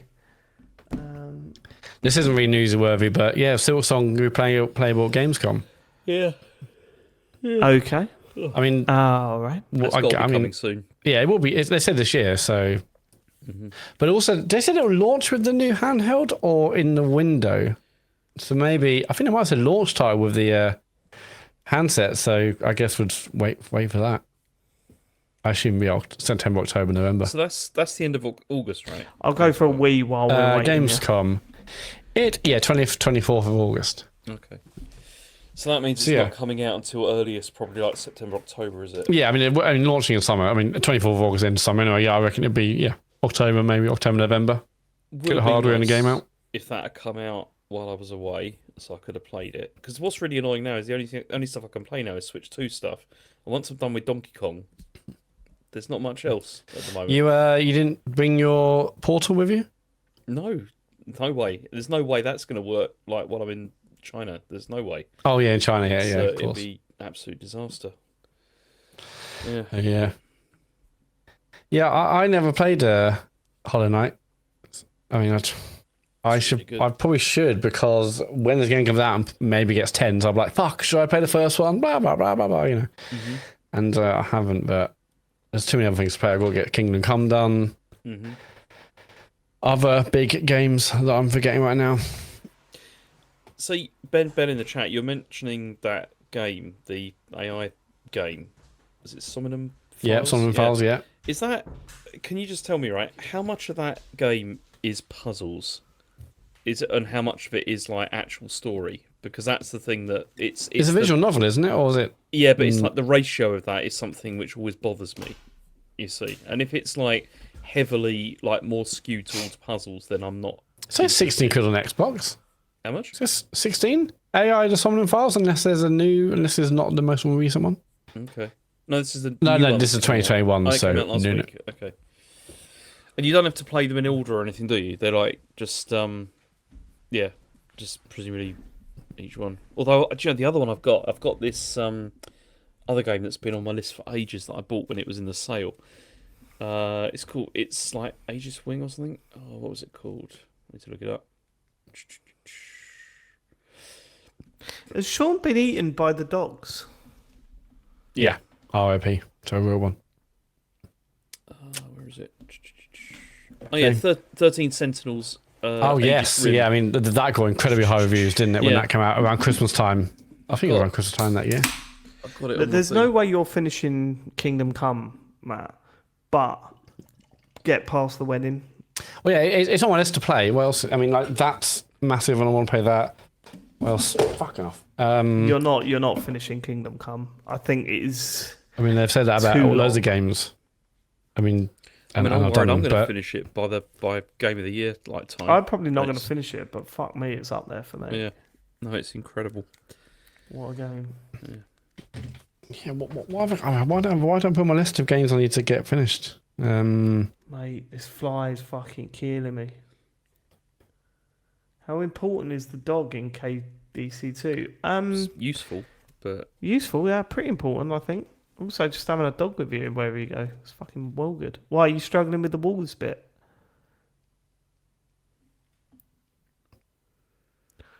Is that what's happening? I probably won't get it finished, but I do need to play a lot more. There's a really fucking simple tactic to take out the walls. There really is. It's something like, I can't remember what it was because I've not played it for a while, but it's like approach, back off, and then let it jump past you, like it goes to attack you, but you can like sidestep it, jumps past you, and then you can just slash them easy. Like it is piss easy to take on the walls once you get it down. The other big game we need to play. Sure, great, but also think I might hate it. Yeah, okay, well that's fine. I also want to get Claire Obscure finished. That's another big game. Well, actually not that big, but fuck you, Ben. It's another game to finish. You're all right. Did you kill your dogs? dogs? Realised I was on mute. Anyway. That's a yes. Yeah, hello. Okay. Right. Let's get back to where we were. What else have you been playing, Sean? I've been playing Wheel World. Oh, yeah. You've been playing it as well? Is it really good? I too have been playing Wheel World. How far into it are you? I'm about 90 minutes, 2 hours, something like that. Okay. Yeah, I'm about 2 hours, 2 to 3 hours into it. Wheel World is that game that you might have seen it if you watch our Talksovers. We've been quite interested in this. It's like the trailers look great, and I quite enjoyed the demo as well. Yeah, self-shaded cycling game where a ghost head is floating in front of your bike throughout. I didn't really follow it. I didn't know much about it. I didn't know what sort of stuff it did. How did you find it, Sean? How you find it as someone that's followed this more closely than I have? Don't really like it, Dave. That's a shame. After Why the not, demo, Sean? Why not? You're having issues with the fly, aren't you? Yeah, there's a fly. It's absolutely killing me, but I don't want it to be the bee from the Joypod episode. I mean, why don't we just take 2 minutes and you try and get that? I've tried fly? For the whole show, Matt. 2 minutes ain't going to do shit, mate. Go on. Yeah, but camera off, top off, really go at it. You know.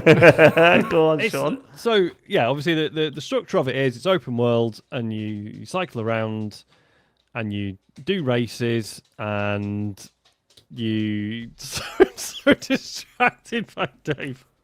David, this is give a B episode unless you kill this fly. So what are we gonna do? Well, I can't kill it, Matt. So I've tried. So all it the is way a B through. episode. It's fine. I'm I think all it right. might be. I'm all right. It's fucking back. It keeps landing right in front of my face as well, and it's doing my Yeah, fucking people are saying nuts. They're always seeing it on attracted to the screen, aren't they? It's really annoying. Yeah. Anyway, yeah. Great, big fans. They're Cycle called around. wings. You do races. You unlock bike parts. I think there's some sort of overall objective where the ghost that lives in your bike is apparently supposed to travel to the moon and take souls with it every so often, and it needs your help to do that. For a start, runs weirdly badly on the Series X.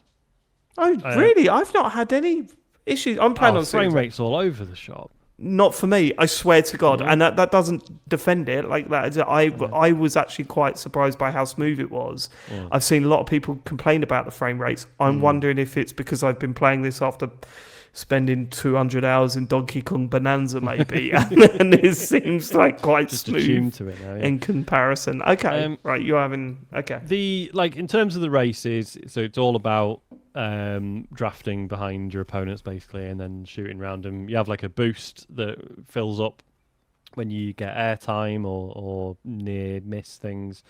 So then you can use that to like accelerate really fast. It's good for uphill stuff like that. That's kind of it for the races. They're not that interesting, and I feel like they knew that because they put extra objectives in. Like the main character is called Cat, spelled with a K, and every race there's a K, an A, and a T to find in each course, and some of them are like they're like basically hidden behind walls, so that you cycle past it and go, oh, fuck, I've got a moment. Like you just missed it, but maybe you get it on the next lap, maybe you don't. While others might as well be a massive sign that's like, big fucking shortcut here, go here, get off, jump off this ramp to do a big shortcut. So that I feel like that was added because they realised maybe the races weren't that interesting in and of themselves. I'm yet to not win a race. You get loads of bits for your bike. You can swap out all the parts, but it's like every single part is like, okay, this one's got slightly more power and slightly less handling to a degree that I wouldn't notice if I equipped this one thing. Obviously, I think the idea is you're coming up with builds, right? That over the entire bike, you put enough parts in that are good at certain things, then it has a much bigger overall effect. But whenever you get a new part, you just like, well, on its own, that doesn't do anything really. Do you know what I mean? So does this not mean this is something which needs quite a lot more time, really, to like? I don't really know. Get No, into I think this is all intended. Yeah. Time is not the problem here. Yeah, it's all by design. I think what you're saying is all by design. Yeah. Yeah. Yeah. So I'm. You're free as it's something around that mark, and it is an okay game that I'm really enjoying.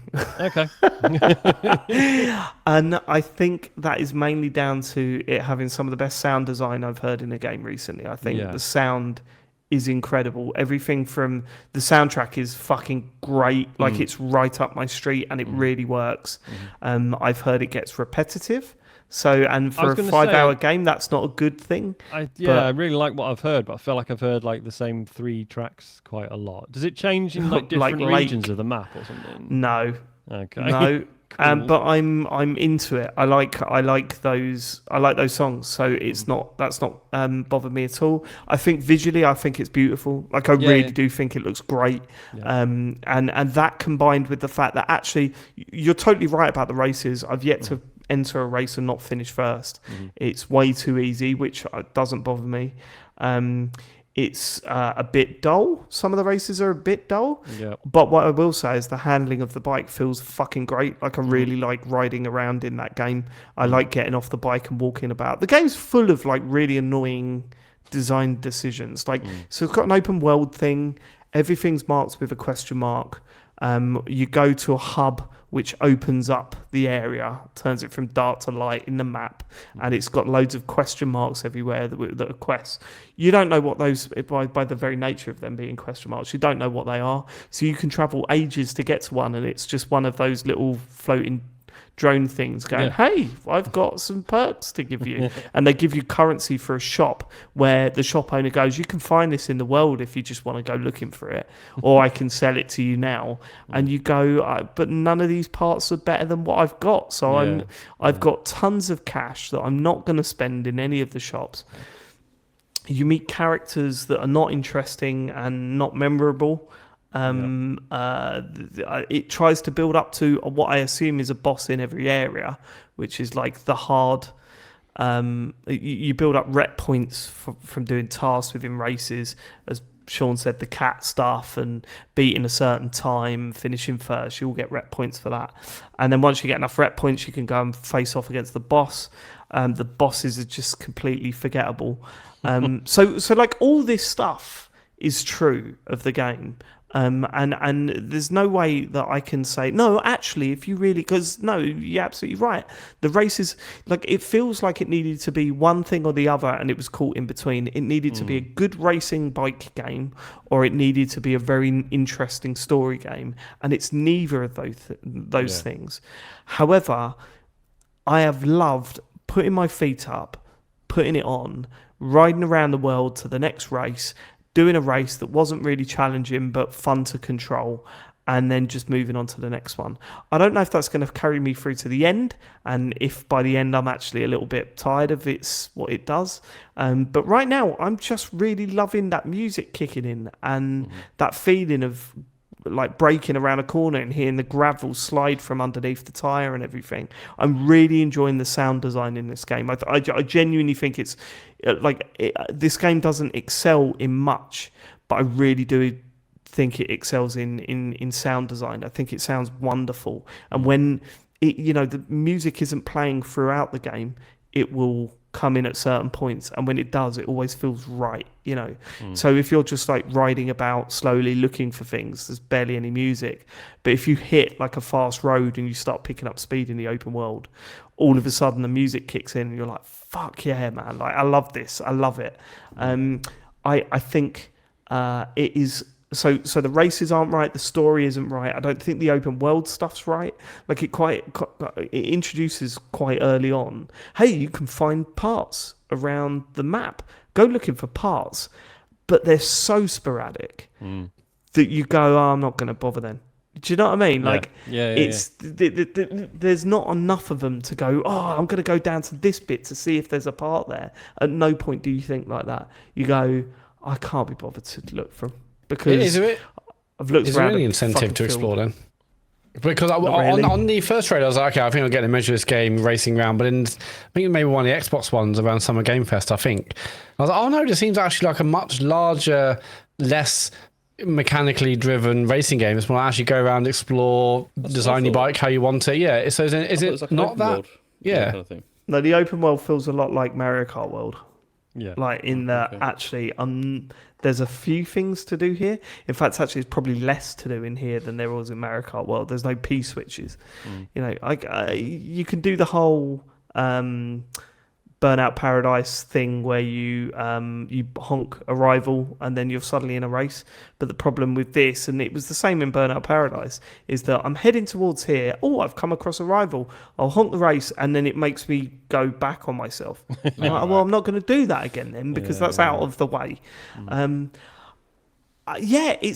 Look, I think this is a 6-7 out of 10 game, but every now and then it's good to play a 6 and 7 out of 10 game if it connects with you on some sort of level. And I think visually and mentally, visually and audio wise, I've just connected with it. And I'm like, actually, I really like getting home, putting my feet up, riding around in this world for half an hour, 45 minutes, and doing a couple of races.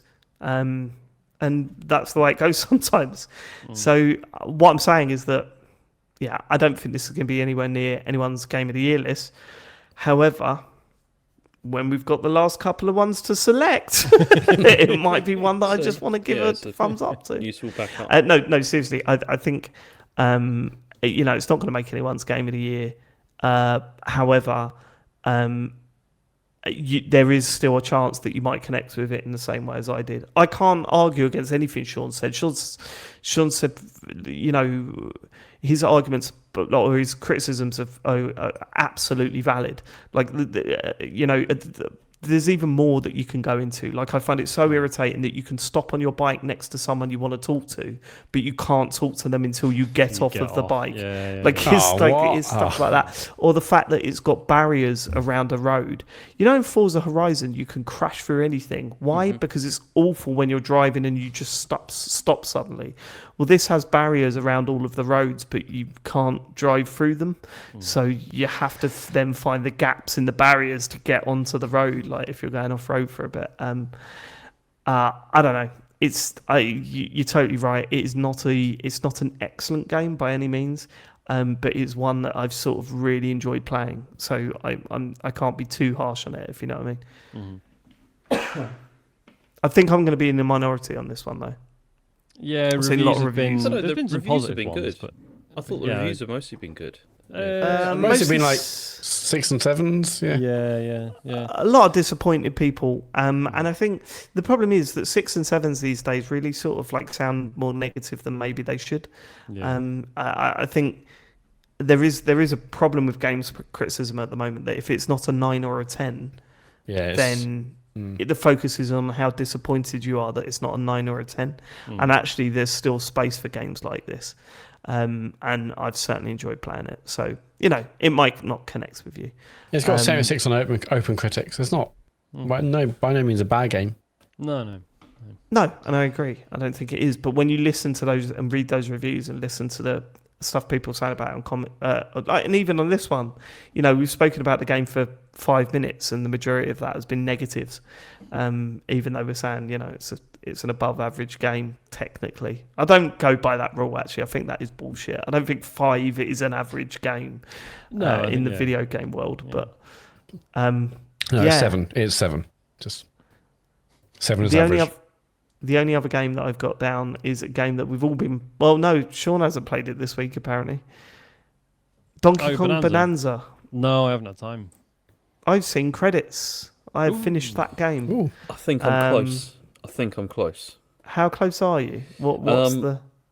So... You can say the name of the layer, I think, that you're on. I've forgotten the name is the problem, because I just got there, and it was after it all burgers and stuff? No, it's after that. It's you're really near the end then. Okay, fine. Yeah. There's a bit of gating that happens, but you should be there. You should be fine with the gating that happens. Mm-hmm. You need a certain amount of this to continue, but I think the majority of the people will be there or thereabouts. Uh-huh. I'm interested to hear your thoughts, James. I mean, I still really love this game. Like, I really love it, and I know that there are issues in terms of like things like frame rate and all that kind of stuff. I know that in places I think there's been pacing issues. I think in places like with some of the stuff which I think has been maybe less interesting, but in general I just keep wanting to play it all the time, and I can play it for like long periods of time as well, and the time just seems to fly away. Is the other thing. It's not completely perfect. For at one point I was beginning to think this is like better than Mario Odyssey. I was really starting to think that. I'm now not so sure about that, because, as I said, even though it's brilliant, there are some like rough edges that I don't think that that Mario Odyssey had in the same sort of way. It's I don't know. I just love it. I just absolutely love it. I don't have much more to say about it than I did last week. It's just. I think there is one of the transformations, though, I do think kind of breaks the game like a bit. It really does. Yeah. It really does. So I've completed it. I think my overall assessment of it is I think the build up to the credits is better than it was in Mario Odyssey. I think the post-credit stuff is not as good as it was in Mario Odyssey, and quite significantly not as good. I think going into this and trying to play it like it was Mario Odyssey was probably the wrong thing to do. Mm-hmm. So I went into it thinking, blitz through to the end, then it's the mopping up stuff that I love. Yeah. The mopping up stuff is hindered in two ways in Donkey Kong. One, being that the additional stuff is quite linear and not just, the way it did in Mario was, hey, there's a bunch of new challenges that have appeared all over each level. Yeah. Go and complete these new challenges. Like, that works really well. Here, it's more like, here's this one challenge. Try and get as many bananas in this challenge as you can. And I'm like, it just feels like actually a bit of a slog to get through. And I don't want to have to do this long challenge every time if I miss a banana or whatever. There's also the fact that in Mario Odyssey, all of the moons that you didn't pick up are just as challenging to get as they were when you first went through the game. Whereas this, because the progress of Donkey Kong having a skill tree and finding these new powers, one of which completely breaks the game. It makes you go, oh shit! Like spoilers. So if you're not far into this game, then please fast forward. But there is a power. Okay, we'll talk for like 2 minutes. So if you want to press fast forward, a couple of times on your podcast players, you've got fair warning. There's a power in the game where it basically acts like Luigi's Mansion's fucking vacuum cleaner. Yeah. And when I went back to look for bananas that I'd missed in my first run in the first level, I just used that, and it was like, boom, there it is in the ground. Yeah. Like I didn't follow any of the like clues to, hey, maybe you should dig here. So, yeah, if you dig like, here, there's clues here. Don't need those maps. No, because I'm It's just the point. sucking up all of the stuff and just seeing the bananas on the floor, and I'm like, well, I'll go and get them then, and then I'll move on. And the same with fossils. I'm not trying to like hunt every corner of the thing, because I'll just hoover everything up and get the fossils without trying. Because this is one of the questions I was going to ask you about this, because one of the things that I thought was really good in Mario Odyssey was the fact that there were bits of that were seriously really challenging, like properly challenging. I haven't come across anything like that in this. Yeah, really. no, you will. Yeah? Yeah, you will. Yeah, there's one boss fight that you're coming up to where actually I was like, is this too hard? Is this too hard, this bit? But then I nailed it and didn't get hit, and I was like, no, that's fine. It's definitely a difficulty spike. There are also, some of the challenges post-credits are quite difficult. Okay. So there is that stuff in there, but I'm finding... I also forget the fact that once I completed Mario Odyssey, there was a big break before I decided to go and get as many moons as I could. Mm-hmm. So maybe I'm in that period now, but it doesn't feel like it. But ultimately, like that aside, it's a fucking fantastic game. I think, saying it's not as good, actually, it's not as good as one of the greatest 3D platformers ever made is like a weird thing to focus on. It's and true, not but how then, fucking great that game is. Yeah. I think, but also part of it, like for me, part of this is this sort of like excitement over the fact that something of this quality has come out as well. Like I feel genuinely really happy about that. Like just thinking, and you're just thinking, I just wish, and this is impossible obviously, that they could like more regularly, like Nintendo, like release stuff of this level. And I understand why not, because it must take them years to put this together, like something like this. Sure. And it's like that's why we get all of the like the basically all the filler stuff where like HD remasters and all that kind of stuff.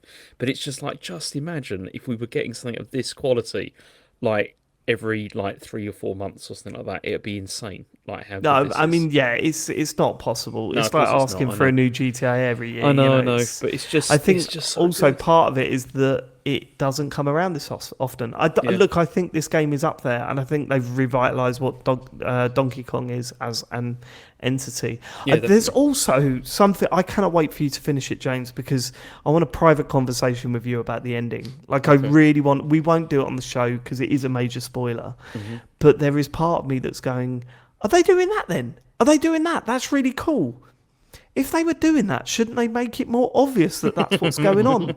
Maybe they're not doing that. And if they're not doing that, why are they doing this? Why does it look so similar? It's like, it was really weird. It was like they were trying to create something. And then, and also I want to send you, there are some twists and turns along the way, plot lines towards the end of the game. I want to send you Charlie's reaction to it. Because once you've completed it, let me know, because you'll piss yourself. It's so fucking funny. It will give away too much, so I don't want to spoil it for you. But his reaction, I quickly whipped out the phone and filmed him just at the end of his rant, and it was really funny. But I still think it's fucking brilliant. And really, really Matt, good. you hate the game. Yep. If you like it, you're a prick. Didn't say that. I just said that you start roughing up the wrong way, but no, I've been playing more, and yes, I really very, very much enjoy it for all the reasons you basically mentioned. I mean, it just feels very Banjo-Kazooie to me. It feels more Banjo than Mario-like. Maybe it's just like the way the camera is sometimes, or I don't know. It's like there's something about I can't even articulate. It just feels very Banjo-like to me, which I'm loving. And I'm only on. I couldn't tell what sub-level I'm on, 300, 400, whatever it is. So I didn't play as much last week. I was off last week with Elodie for the start of summer holidays, and I thought we were playing loads, but wasn't as into it. She showed no interest in it. No, no, no. I mean, played a little bit, but not really.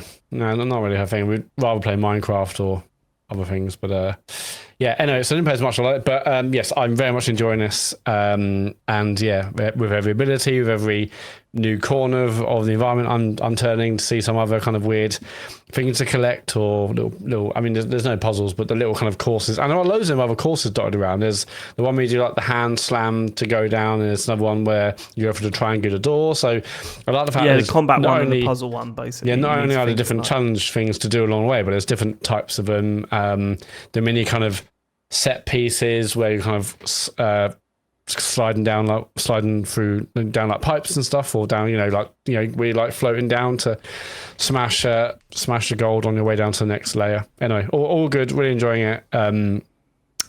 Would you say this is on the same level of development quality as like a Mario game? You think it's right? It's right up there. So. Yeah, I think it's up there. I don't think it is as good as Mario Odyssey, but I think it's up there. And you're right, James, it's that I can't stop playing this. Like, there were so many times where I was like, right, I'll just do this bit, so I'll get the next banana and then I'll be done. And then you get the next banana and you are not done. And there's not many games that manage to achieve that. Yeah, because you just constantly just notice other things. I'm like, oh, Totally. that's interesting. I'm going over there now and have a look at that. Yeah. I really like how detailed the map is in this game, which is not saying you can Well, often that's say what's a Mario interesting, style isn't it? game, but like the fact you can you can leave markers like you could in Breath of the Wild and stuff. But yeah, I love even how detailed the map is. Like, oh, brilliant! I know where to go. You can, it's just really good in that. The map is the 3D model, isn't it? It's just the 3D model of the level, and then you can. I wish you could zoom in more, but it's still handy. I don't think I've ever even used the map. Like, I don't know. I just never have.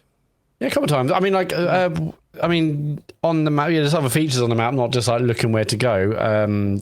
I guess it probably helps with, because when you get a treasure map and other things, it points out things on there. But yeah, I really like it. I don't know how the treasure maps work. Is it just saying if you unlock a banana treasure map, it shows you where one banana is? Yeah, that seems to Is be that what it is? Yeah, Is it just one banana? I thought there was a bunch of bananas on the map. Is it just one banana?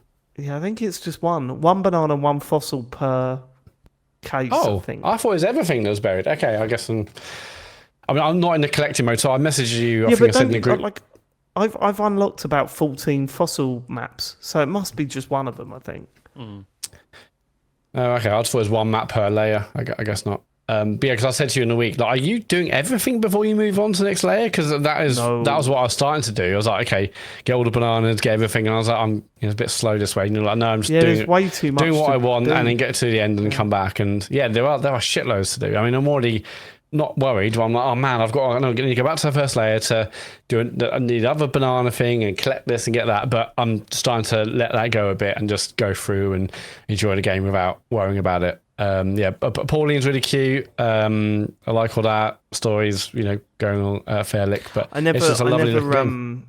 I never tired of Pauline, and I was listening to Backpage Pod, and they were suggesting that the songs she sings during the Bananzas weren't that good, but I'm totally into them. I've only heard the first one, but I strongly disagree with that. I think they're great. Yeah, no, me and Charlie hum the songs all the time as we walk about. One of those in particular, you hear so much, it gets totally embedded in your brain. Yeah, we do it all the time. It's so good. I fucking love it. Yeah, cool.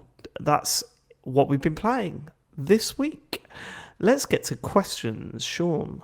If you want to send us a question, go to tcgs.co/dear TCGS using, for example, Florp. Ben says, this podcast is sponsored by Flop and Quibble and Scoobity Dooby and Cubase or Cubaz or whatever the music. Ben says, howdy, my 6-year-old was very excited for Donkey Kong Bananza, so I let him play it at launch on my Switch 2 instead of waiting until he gets his own console upgrade at Christmas. While I've been methodically collecting bananas and fossils in my save, he's been smashing through each layer, meaning I saw each transformation before I reached them myself. To top it off, my wife, who looked it up online for him, casually spoiled how many layers there are. Question, have your kids ever accidentally spoiled a game for you? Do you do anything to avoid it? Keep up the great podcast, Ben. Asher does this regularly to me. Yeah. Yeah. Yep. Ben, you've got to suck it up, mate. Like, I get it. I'm totally with you. I'm so fucking with you, right? It is annoying that you come home from work and your kid's been playing a game all day and you see something that spoils something for you. You've just got to shrug and let it go. I look, I know, and that's hard for me to say. It genuinely is. It really is. You just got to suck it up. Like, it's one of those, isn't it? I think Mario Wonder was the one for me, but it was never like, it was never like I would see him play it and be like, oh no, I don't want to see that. It was just ruined it. You ruined it for me. It was just that because for some fucking reason he kept playing on my save file, even though he had his own. He would just do loads of the game for me, and then I would come back to it and just be like, I don't know where I am. I don't know what. Like, obviously, it's a Mario game. You do the next level and you have an all right time. Yeah, who's this guy in the red dungarees? Like, you've ruined it. Who is this guy? And yeah, it was just, I just had this really disjointed. It was like I played about 10 demos of the game. Do you know what I mean? It was like all just these isolated little snapshots of it throughout. So it kind of ruined it for me. But then I gather it wasn't amazing anyway.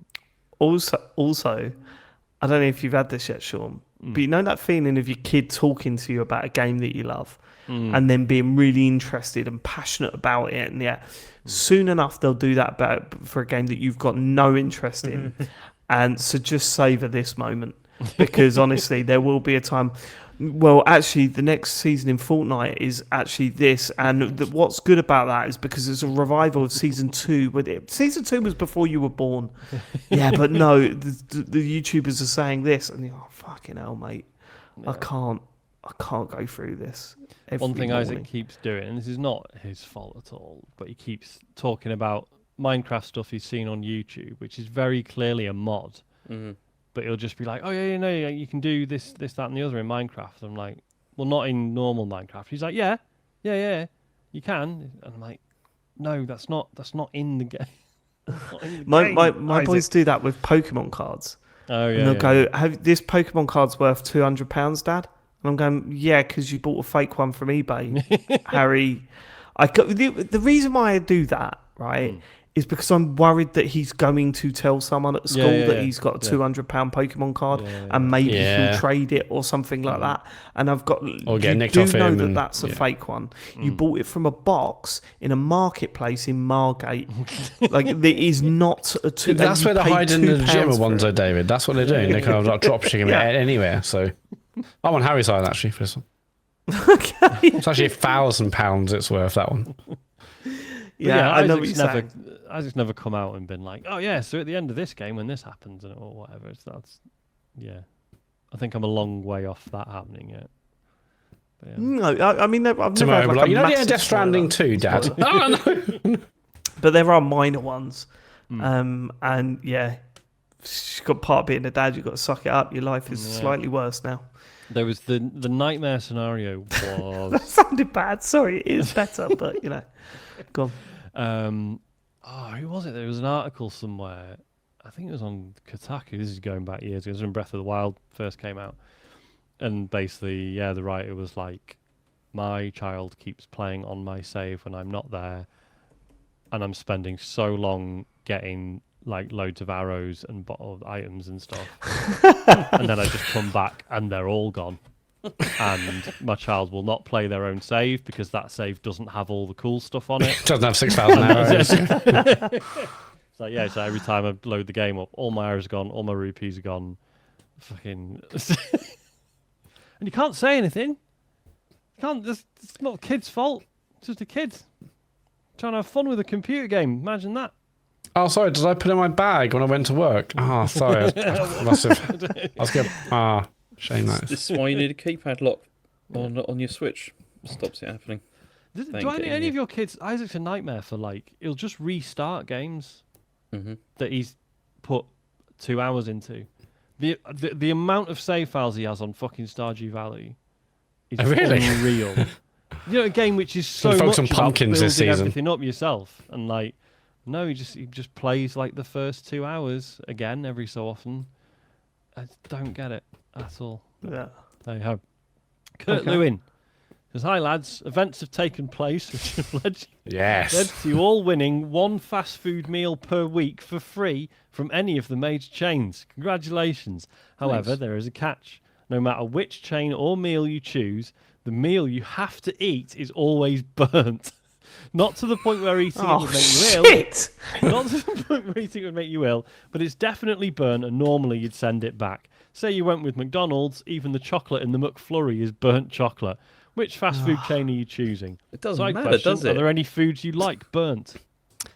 I guess my first answer would be Nando's because the burnt crispy, like burnt chicken, I could rip off, and I mean, That's true. burnt on and a then just chicken carry would on be with so. it. You could do flame grilled chicken, and under the skin it'll then be you nice. just have really dry chicken. Yeah, but also No, not is this necessarily. like- No, not if the outside is burnt. I mean, with crispy chicken, it might Matt, be a case that of. is tweaking the rules, mate. That is No, tweaking because the rules. Also, is this like burnt to a cinder burnt? I Or know is what this- your it answer ju- is, it just says James. burnt. I know what your answer is, James. What? Burnt shepherd's pie is as good as no shepherd's pie. We don't find it on any fast food restaurants. No, probably not. More's the pity. That is it. Um, Farley's shepherd's pie. Like we Yeah. could make that a big thing. Yeah, we're Oh, just do you doing wanna it have like FFP. Yes, I fucking do. Farley's Kitchen. If Sean doesn't mind, we can get a new spin-off series. Yeah, why not? Just making different variations of shepherd's pie. Not that many variations, but yeah. Cheese on no cheese, crisps no crisps. Yeah, or maybe like is there a barbecue is there a barbecue chain? Because again, bit of barbecue, not the end of the world. It's not really fast food. It's quite the opposite. Mm. The old barbecue. I don't know if there's a good answer to this. I can't really. If we're saying the choice is basically, KFC, McDonald's, Burger King, Subway, Yeah. or things like that. I mean, See, it'd be a nightmare here because the thing is Chen's freaks out about anything that's like burnt, like I even remember slightly you burnt. saying this. Yeah, Yeah. yeah. So if anything turned up was like that, she'd just be like straight in the bin. Well, I don't think mean- she has to eat it. I think it's just you. No, but then she stops me all the time. It's really Oh, irritating. right. oh, right. Don't need that burnt McFlurry. Yeah, I mean this is a bad question because everything's bad. I just wouldn't eat it. Like Yeah, anything you can't that's I would really just refuse burnt. the prize. Thank you. Yeah. Side questions. Are there any foods you'd like burnt? I mean, again, varying degrees of burnt, but often if it's something's well done, it's not the end of the world for me. Sometimes more flavour. You're right. Chicken, if it's got a bit of the old barbecue tint to Oh, it. Yeah, I I'm mean, for that flame grilled chicken. I mean, like a burnt chicken could be okay-ish on the inside, and depending on what cover they've got. The problem is chicken when it's Skin. overdone is fucking dreadful. Like it is really bad. It's like pork when pork's overdone. Oh yeah, It's that like, is the fuck worst. off. Or turkey, it's basically like eating a leather couch. Yeah, no, Screw I'm that. not a fan of that. Yeah. I guess I'll go McDonald's. I haven't had one yet this year. No KFC and no McDonald's. I'm still doing it. Really?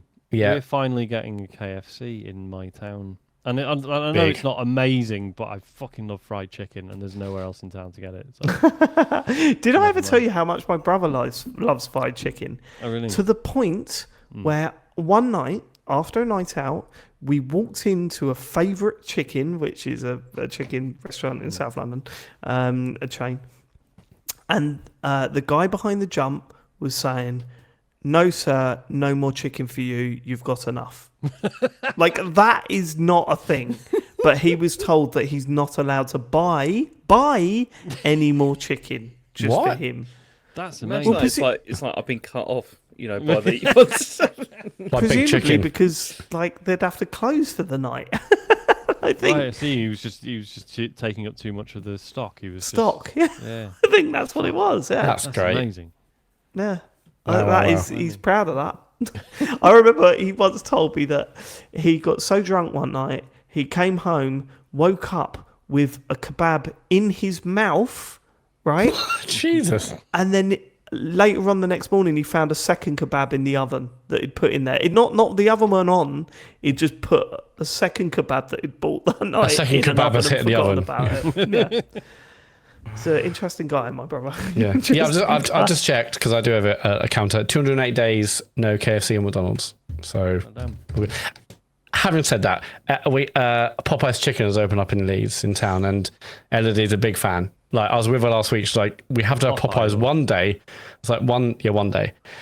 And generally, on the weekends, we're like, we can have it maybe. It's like, well, no, now it has to be a payday treat because she would have it every single time we're together otherwise. But it is bloody lovely. I have all the kind of newer chicken brands like Slim Chickens and other ones like that. It's very nice. But All right. The next question comes from Tom Hardy's Cardi. It says, big A up to the four of the best eggs in podcasting. Cheers. As Matt has mentioned the substance a few times recently, it got me thinking. Something terrible has happened, and Big Podcast has decided that sex sells and is on the hunt to replace all podcasters with the youngest, hottest, and most relevant people. They've already got them right here. Am I right, guys? However, in a panic, we've all accepted the strange injection from a bizarre yet handsome stranger. Who wouldn't?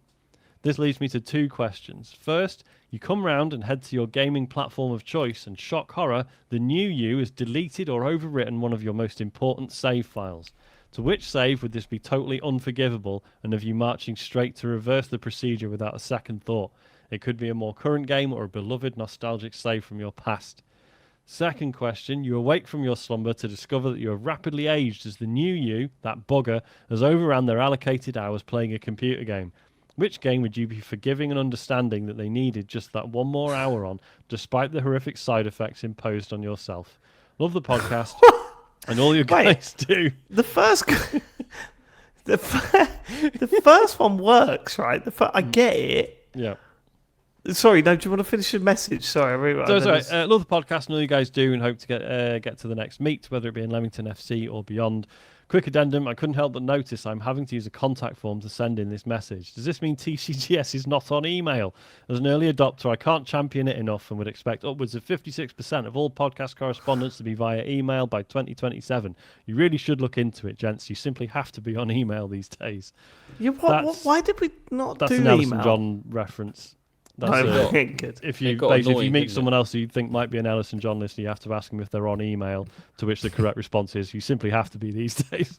but also, it was just easier to manage via the form than having emails in with all the PR emails, which is easier, more efficiency if anything. Tell the PRs not to email us anymore, and then could just remove ourselves from the list. The second one makes sense more that if you've seen the movie, but.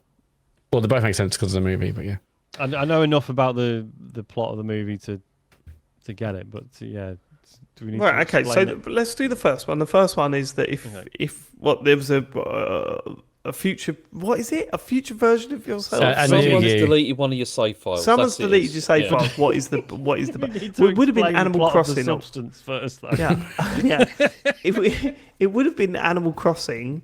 But I did 100%. That. I lived that nightmare. I fucking lived that nightmare. One day I woke up and went, "Hey, let's reset Animal Crossing," and realised that the opening of that game is really hard work, and realised that I just fucking completely destroyed the town that I'd built with my family during lockdown. That kills me that I've done that. I really, really regret that.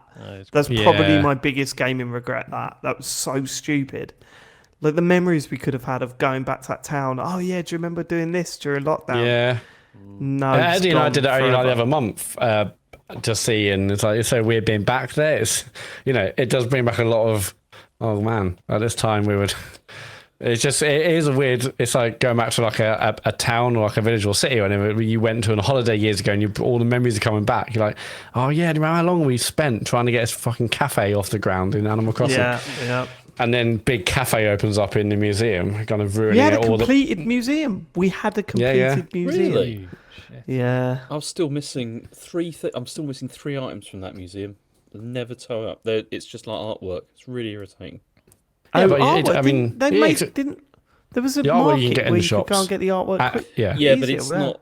I know, but you can't select what you wanted. Maybe I didn't do the artwork. I think you're right. I think because the artwork came later, didn't it? Yeah. And it's also it's like really picky as well. Like with sculptures and other things. Yeah. It's annoying.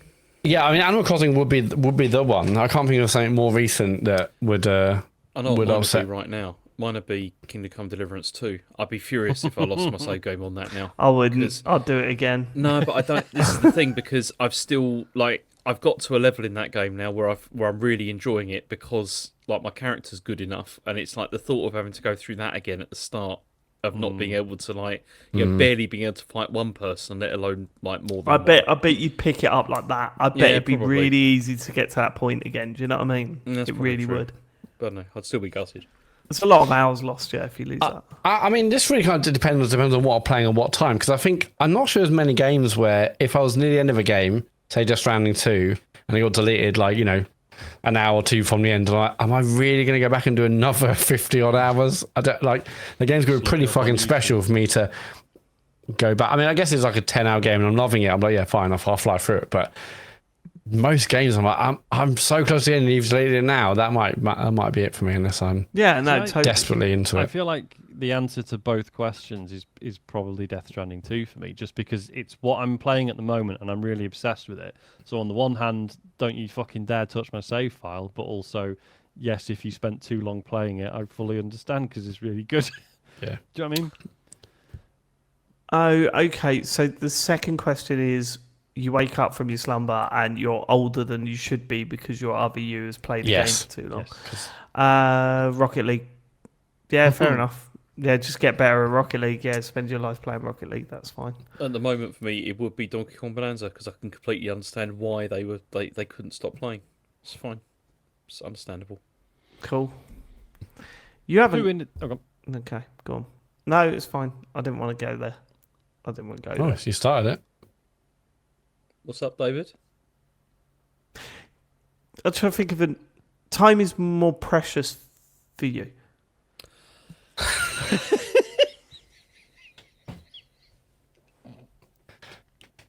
Just so maybe the Donkey Kong Bonanza thing, Yeah. Can we move on? Live every day like it's your last. Can you just move on?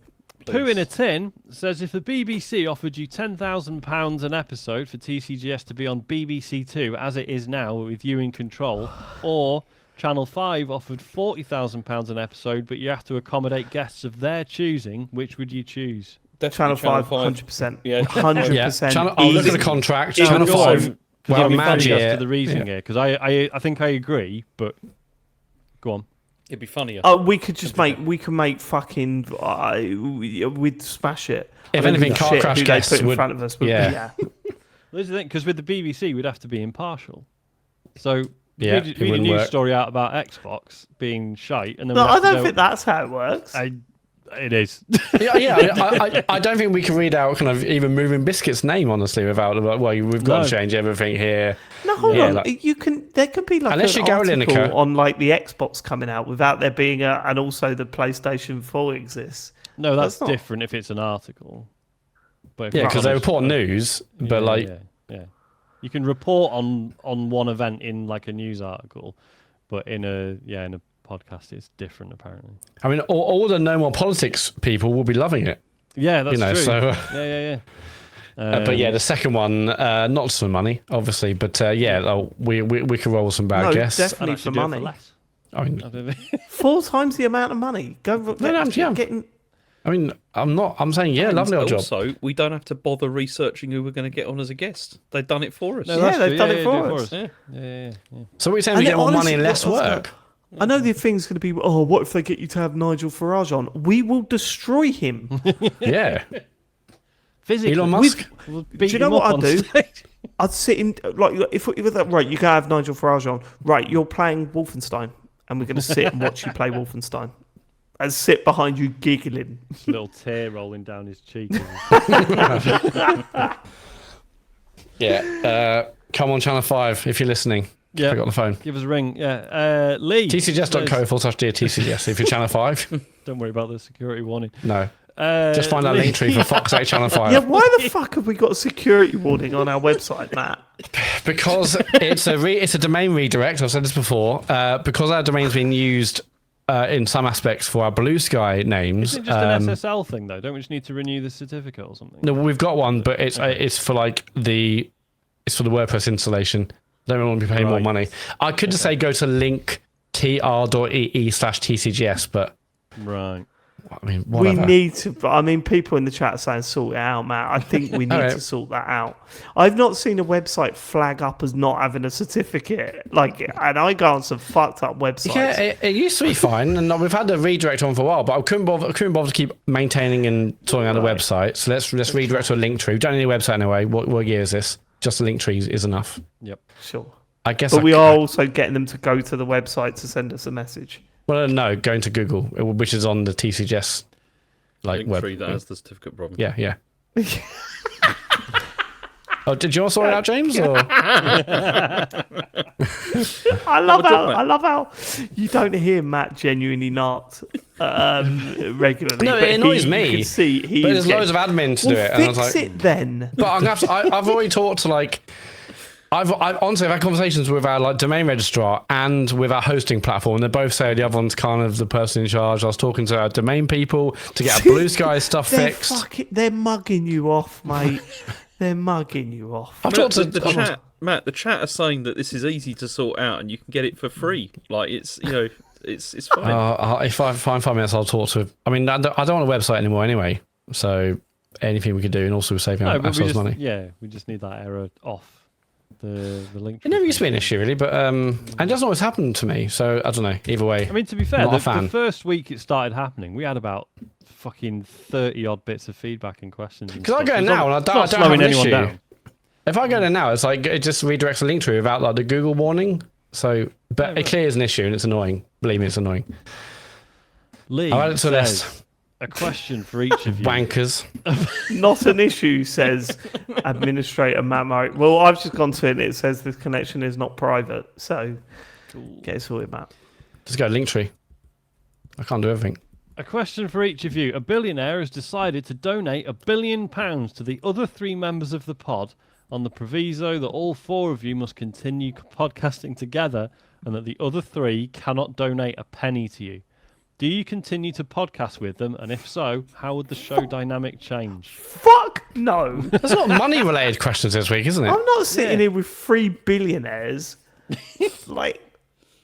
I'd be so fucking bitter that those are the ones that get the money and not the guy that pulled it all together. Yeah, I mean, if we honestly got that option, we wouldn't be friends anymore. So we'd have to say no because it would wreck everything. But I couldn't deprive the 3 of you of £1 billion each. So they couldn't donate a single penny to us. Oh, we I could fucking buy- could if I'm not getting it. So No, this but is that's not what the- engaging with the spirit of it, but Yeah. the wording, donate. So you could pay a salary. Yeah. Or you could leave a check on the ground. It's like, oh, I found this on the. You could, you Sean. could allow the money to be Yeah. stolen. Yeah, you by could the sort force. out. You're a billionaire. You're a billionaire. Right? What's my salary?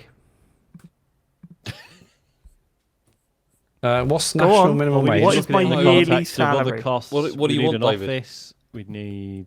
No. No? I don't give a shit about that. David What's wants to my work remote. salary? Sean, what's my fucking salary? You're a billionaire. What's my fucking salary?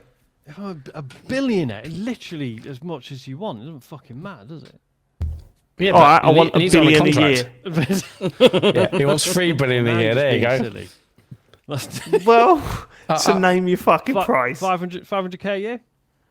Come on. Way more than I'll that. tell you what, David. Way what more we'll than do. that. More than I that. was getting like $1 million off Spotify, and then We pay you the same level as like a championship footballer. Right, the There you go. fact that you're acting in control of this situation makes me confirm that I would not go along with it. The fact that James is deciding how much money I'm getting off the back of the show that I created. that would be the best option, Stuck wouldn't it? him All on. this mouth from David over the years. I made you. Turns out us 3 are in the ones in power. So Totally. actually, I did appreciate your help over the years to make the podcast what it is. I know I might have started it, but I made the minimum guy- wage. Fuck off, you prick. There you go. I made the guy. He doesn't turn up much, and he's deciding how much money I get. He's infuriated. That's why you got to be nice on the way up because you don't know who you're going to meet on the way Yeah. down. So it's a shame. I'm not you've- going on the way down. What's I what? Okay.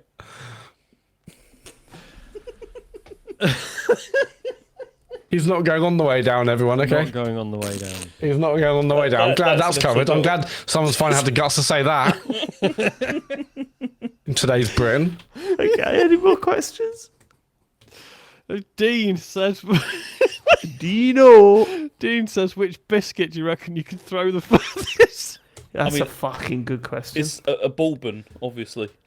No, No. you need a disc, surely. No, because it's the It's weight, gotta be Sean. You've got to this. think about the weight. They are quite Yeah, dense. but that's not the and little heaviest bourbons. fucking biscuit. No, but it's got a bit of heft to it. Like, much more than, like, say, a rich tea or something like that. One of the big cookies that you get in the paper bags from. most No supermarkets. way, absolutely not. Fucking break up in the air, man. Ah, would they?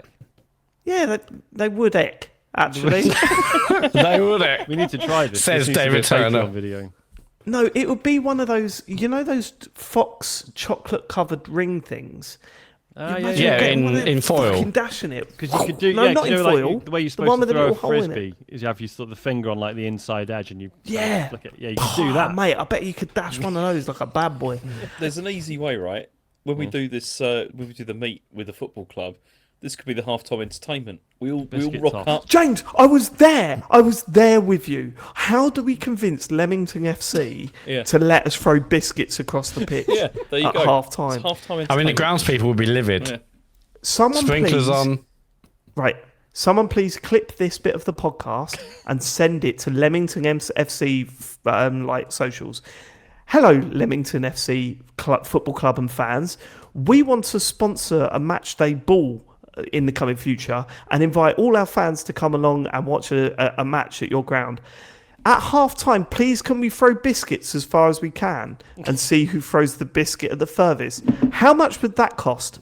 How much would that cost? There's only Please, 4 of us. We'll pick them up. It's We're only not, going to we're be not exactly. litterers. It's only going to be 4 biscuits at most. No. I mean, the worst is going to be is like we'll buy a family circle. There's the boxes of like biscuits you'll get for What, Christmas. we've all got to take it out of the And then we'll packet? do scientific. We have maybe there's 4 of each of those types in the thing. We have a whole league system. Brilliant. Knockouts. You're The not question thinking. is- You're not thinking. Go on. The question thinking is, big which enough. biscuit do you I've created a reckon new you World could throw Cup. the furthest? So it's not a competition against each other. It's we each have to throw a number of biscuits, and No, we have to no. name which one we can each throw Nope. the furthest. Nope. This is not a science experiment. This is a Could be. competition where the 4 of us have to go and find a legitimate biscuit Yeah. and throw it further than the next. What's the heaviest biscuit? This is why I'm saying. This is why I'm going bourbon. You see, I think No, that's, I mean, there's got to be something out of the classic kind of digestive rich tea, bourbon, Hey hobnob. Siri, Like, what's the whatever heaviest the aerodynamics biscuit are off. available in the UK? yeah, I think it's about bourbon. for me. It's about density and weight. If it's Yeah. heavier and bigger, it'll definitely go further. yeah. Whereas a bourbon would fall apart in the air. Custard it would. cream, I forget think about it it. would, but I just don't think it would. I wouldn't trust it in the air. I wouldn't trust a bourbon in the air. I fucking love Apple. I just thought, you know, Apple Intelligence and all that sort of stuff. Barely. I just asked what's the heaviest biscuit, and it said, "Do you want me to ask Chat GPT?" Yeah, because Siri is Fucking so hell, shit. It mate. was shit before. It's even worse now. It's like I can't be bothered. Just ask ChatGPT. It's like That's what it it's just so shit. So shit. Anyway. Also, where were we? if anyone Where were from Leamington FC is watching us, please don't go to our website. It's not secure. It's a and we are redirect. It's not going to take your payment details. You're not putting details in. You're going to a redirect. James, would your answer not be Farley's Rusks? No. All right. They're quite light, aren't they? Quite light. Yeah. Crumbling. Any more questions? No, sir. Then it's time for Matt to shine. This is what everyone loves. This is what everyone looks forward to every week, Wednesday. Not everyone. They skip When- this. No, they don't. They fucking love it, mate. I've It's looked at the time to get numbers. to They the skip it, boy. Oh, they skip it, boy. Yes. You look on Does it tell you YouTube, when you know, people like the skip it? YouTube thing where you can see, like, like the popular parts of the podcast. This is like just flat Yeah. line, a flat wall, down. It's straight Oh, down. my And God. I've not looked at that. All right, go on then. okay, anyway, yeah, you can go to an incredibly unsecure website by going to tcgs.co. That will link you to our link tree, and on there it's got links to our Blue Sky accounts, Patreon, Twitch. Obviously, we stream this podcast live every Monday night on Twitch. We might be doing some gameplay streams. Obviously, nothing for you for the moment, James, is it? Because you're out of the country, baby. Yeah, that's right. But you can still go over to Twitch, and if you're on an Amazon account and a Twitch account, you can connect your accounts. You can get something called Twitch Prime Gaming. We have a free subscription to give to any channel of your choice, and we really appreciate those that give us their free subscription when they do watching us live on Twitch. And yeah, tcjs.co is the other place. It's got links to our Strava Club, our Just Giving page to donate to our special effect run we're doing in September 13th, and all the other things as mentioned. Store, Farley t-shirts is all on there.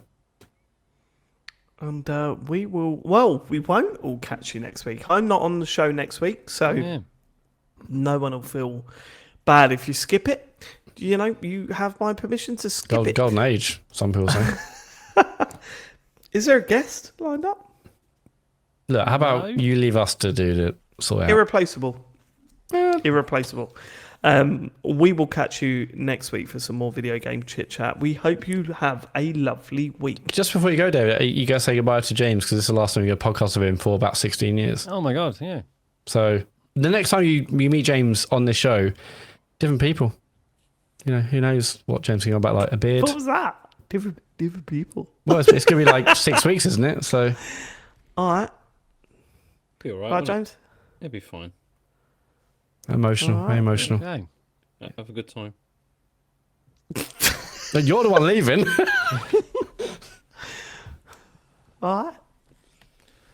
All right. Is that it? Yeah. Christ. Bye, everyone. Bye. Goodbye. James, I love you. Me too. You love you. Ah, You love me you. too. The answer there, James, is always you two. And you said me too. Me too. I also love me. I love you. Me too. Are we still on? We shouldn't be. Bye. Bye.